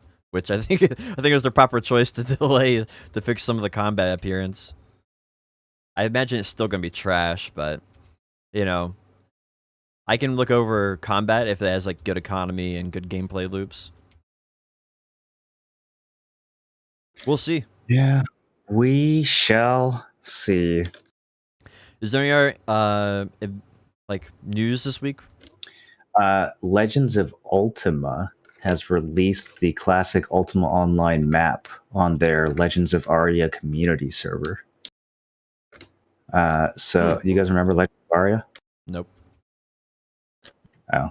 Yeah, I never did. Well, it was supposed to be like the spiritual successor to Ultima Online. They made a lot of bad decisions. Game crashed and burned, but they had a really good like community modding part of the game, so people could make their own custom servers. And some mad lads made the entire Ultima Online map using the Legends of Aria like modding. So they have basically the whole game of you. It's not just the map; it's like the skills and the mechanics and the combat and everything else from Ultima remade in a modern engine. And that is coming out in June, and you can play the open beta for it now. So pretty niche. I know a lot of people are going to be like, what the fuck is he talking about? But I know we have some old school RPGers in here too. So any old UO players would definitely, I think you guys should check that out. I think you'll definitely be interested. I'll probably stream it at some point. Is it going to be like Diablo 1 to Diablo 2 graphics? Or are we talking like what kind of visual upgrade we're going to get? Google Legends of Aria and see what it looks like. I mean, it's nothing groundbreaking. It's an isometric, but Legends of Aria is, just developed in the last few years, so it's not like a remaster of an old game or anything like that. Oh, and we get Lost Ark this year. Maybe. Do we? That game I'm actually hyped for. That's probably the only game that I'm actually like legit looking forward to. Yeah. Apparently Amazon has the rights for it, and they said they wanted to release it early in 2021, but we know that in business speak that means probably middle to late 2021. So waiting to hear an announcement from that. I'm really looking forward to it. I think they're probably doing the translation stuff, and I think that's probably what's taking the time. The one thing that is the downside of Lost Ark is that the development studio has one of the slowest development cycles of any video game company I've ever seen. It's been out. They did development for like 7 years or something like that on the game, and then the game's been out for a while in Korea. I think like 2 years, and they've done I think they're on like 2 seasons. Well, the crazy thing about how long that game's been out is that apparently it's still like the number 1 or number 2 most played game in Korea. I don't know if that's going by like daily logins or accounts made or what, but I saw some metric where that game's still super popular compared to everything else that's out. So like newer games, it's more popular than newer games that have come out since. Well, you have to understand, one is the Korean culture is really nationalist, so they always play like Korean games when they come out. Yeah, but still, just compared to Elian, compared to BDO, compared to Aeon, all the other games, Lost Ark is still on top. Yeah, I mean, I think it's going to be like a BDO. It has long-term progression, and it has... Which country isn't nationalist, Potion Shop? Well, I mean, when Americans, like an American company releases a video game, not everyone goes out and buys it. I think that's the big difference. But there's so few video games that get made by Koreans that whenever they have a AAA one to come out, like PUBG, they're just extremely inclined to buy it because there's just not, very many of them, and they're very proud of that. I mean, I lived there for like a year and a half. It's definitely different than Americans. I'm just not sure I can channel the excitement for Lost Ark I had when I saw it 3 or 4 years ago when Lucario was playing it. I just, because like it's one of those things where there's been so many times like, yes, Lost Ark's coming. It's coming to the West. And then they just give it to Russia. I think I saw the first Lost Ark trailer in 2012. It's been a long time. Yeah. Like it's really hard for me to get excited for it, for something that's been like dangled in our face for the last couple years. And then like they've did a lot of like BS pay to win stuff where it's like you can pay real life money to insta clear your daily dungeon runs and shit like that. And like, I love being able to pay money to not have to do boring chores and MMOs. That's such good design. Dude, if I could pay Pearl to not have to do my T10 horse daily, whatever the price, $100 a day, you got it. I'll go sell my kidneys, like anything you want. Yeah, we're gonna have a lot of stuff to play. I think that's like, it might not be like big titles or extremely popular, but there's gonna be like a steady flow of this things to do in the gaming area. I feel like for like people who like BDO. See, like it's one of those things where like I don't see the BDO killer quote that people always throw around when a new game comes out being like any of these games that are coming out. But I'm at the point where it's like, okay, if I can find something else to play for a week, 2 weeks, 3 weeks while I chill on and don't play a whole lot of BDO, that's okay. I'll take that. I'll take that as a win. Yeah, absolutely. Yes. That's how I see like New World, Elion, maybe Lost Ark is like all those are like happy little vacations from BDO. You know, depending on how good they are, there might be a week to 3 months. This depends entirely. Oh, for sure. Just the 3v3 gauntlet style PvP arena alone can give you a shit ton of like enjoyment. And it really depends on like what version of the game we get. Because in the original version of the game, everyone just played this class called Mystic, and she just this punchy chick, and she just like shat on everybody. Yep. But I hope we get a few more classes than what they originally had, because there's so many cool classes in Lost Ark. Yeah, what's annoying to me is that all the stuff that we're talking about that we like from these other games, if BDO did half of these things, we wouldn't even give a fuck about these other games. We would just become addicted to BDO again.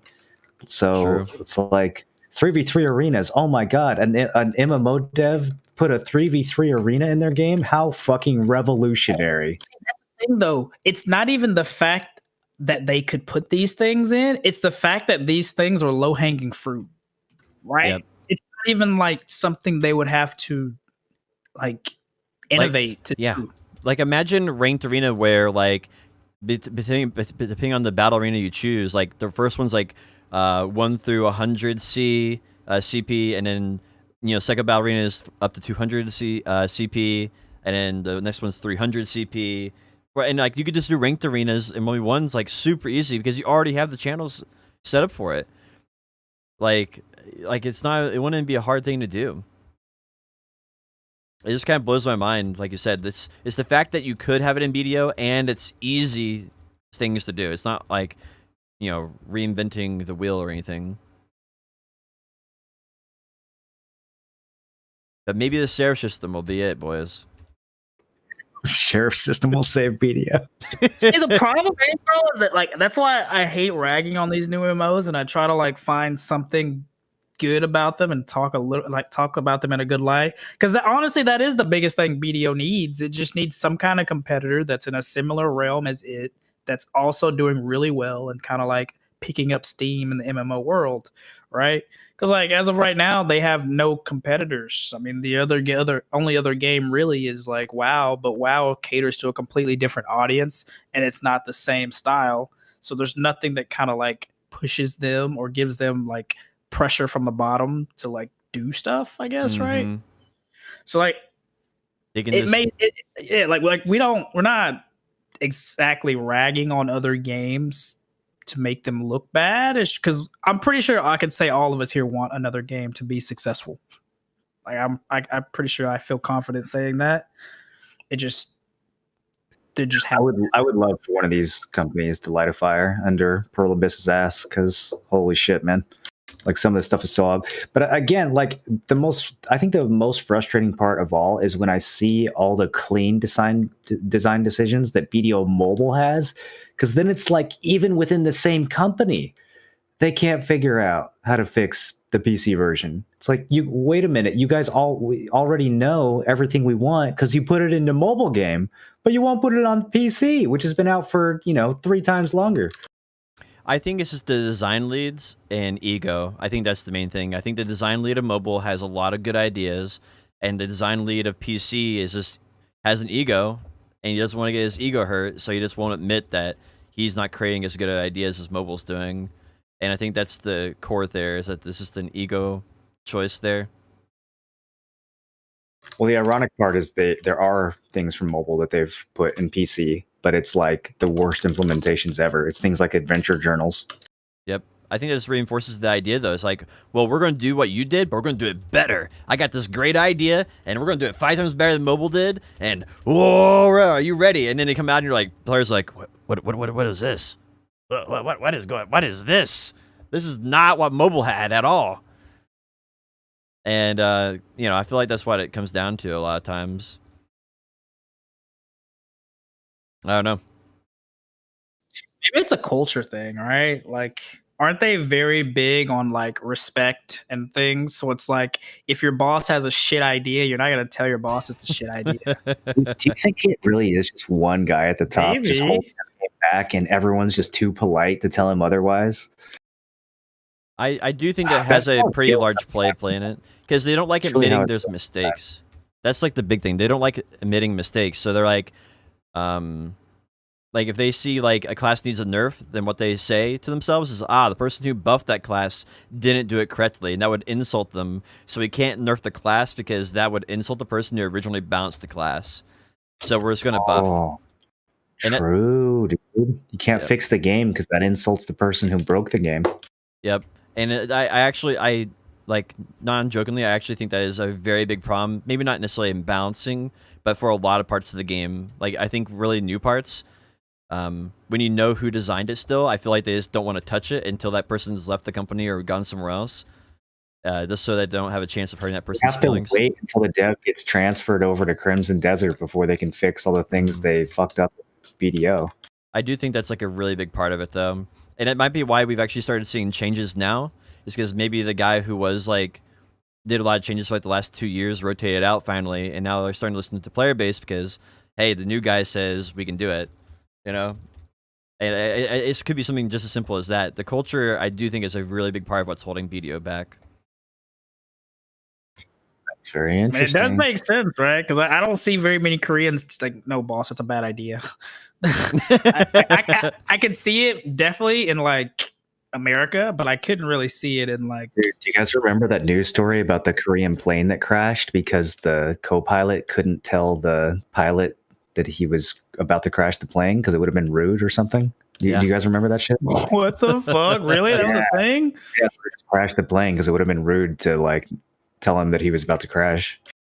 Yep. They had the black box and the recording was just like, I think you should make an adjustment. And the pilot was like, nah. And he was like, well, okay, I guess I'll die. It's a really Very big weird. thing. It is actually crazy. I actually when I lived in Korea, I had a hard time like integrating with the culture in some places because like over there it's very customary to like if you are considered to be friends, then you hang out literally every single day. It's not like some days, it's literally every single day, and you better have a really good excuse if you're not hanging out. And like it's just like they have like some of these things that are cultural that are mandated. Otherwise, like you're being rude or you're not really their friend or stuff like this. It's just, I do think it's a really big part of what's holding the game back. Like I said, I've said it several times, but I think that's really true. I wish I had friends. I mean, it makes sense that it would be like a cultural thing. I don't know, Mhm. just kind of like spitballing. Well, Right? and then like it's That makes also there's sense. also laws in Korea where if you're giving feedback, if it's negative in nature, you can actually get sued, just for like giving negative feedback. So like a lot of Korean players will like hold their tongues, just because they're afraid of getting sued by the actual company. Sort of like a defamation of character or something like that. Yeah, but it's basically for a company, and it's used a lot of times to shut up people who are being negative. It actually happens. They actually sued some guy in Korea in Black Desert. Probus sued some dude for it. It doesn't happen very I often. want to know the details of this lawsuit. But yeah, it happens fairly. It's a fairly common thing for like a pop A star. link? A pop star will be like, I don't really like their latest song a whole lot, and they'll be like, sue you, shut this person up. You know, yep, that's terrible. You can't say that. It's like a very common company thing to do over there.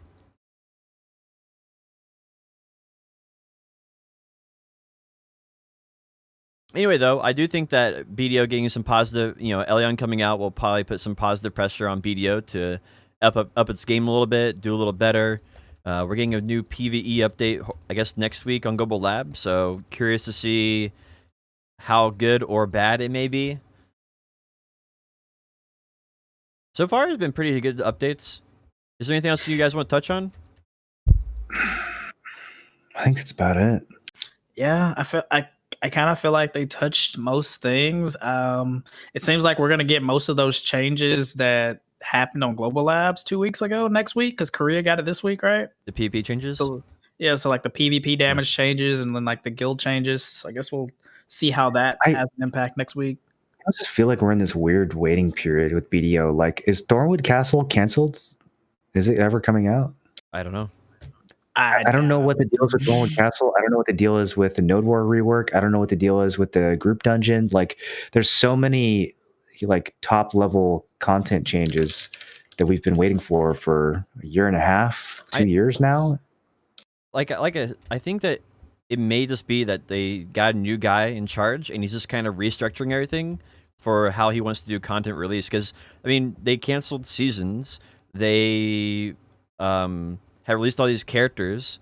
Like they've been doing a lot of different changes. Like with Hadoom, I don't think like Hadoom would have been a thing they would have done 2 years ago, like ever. I feel like they've just taken a really strong, different approach. It's just taking time to implement. And I'm kind of hoping I think they did a really good job with Hadoom. There's all these other things that they've announced way before Hadoom was ever announced, and we don't even get updated on those things anymore. Like, I don't know what the fuck's going on. Yeah, I hope it's just a sign of things they're working on, and it'll become good, and then they'll release it. We'll just have to see. Yeah, like I want them to tell us something about this Ataraxion before it just like fades as something that never be right. Because they showed us the little teaser for it, and then in the Sage Awakening video, you could see a group of 5 players fighting these like bosses and stuff in what looks like a dungeony area. I just hope that's not one of those things where like after 3 months of silence, it's kind of like thrown away to the wayside. Well, the last update they gave us was Caltheon Ball, which was early December, right?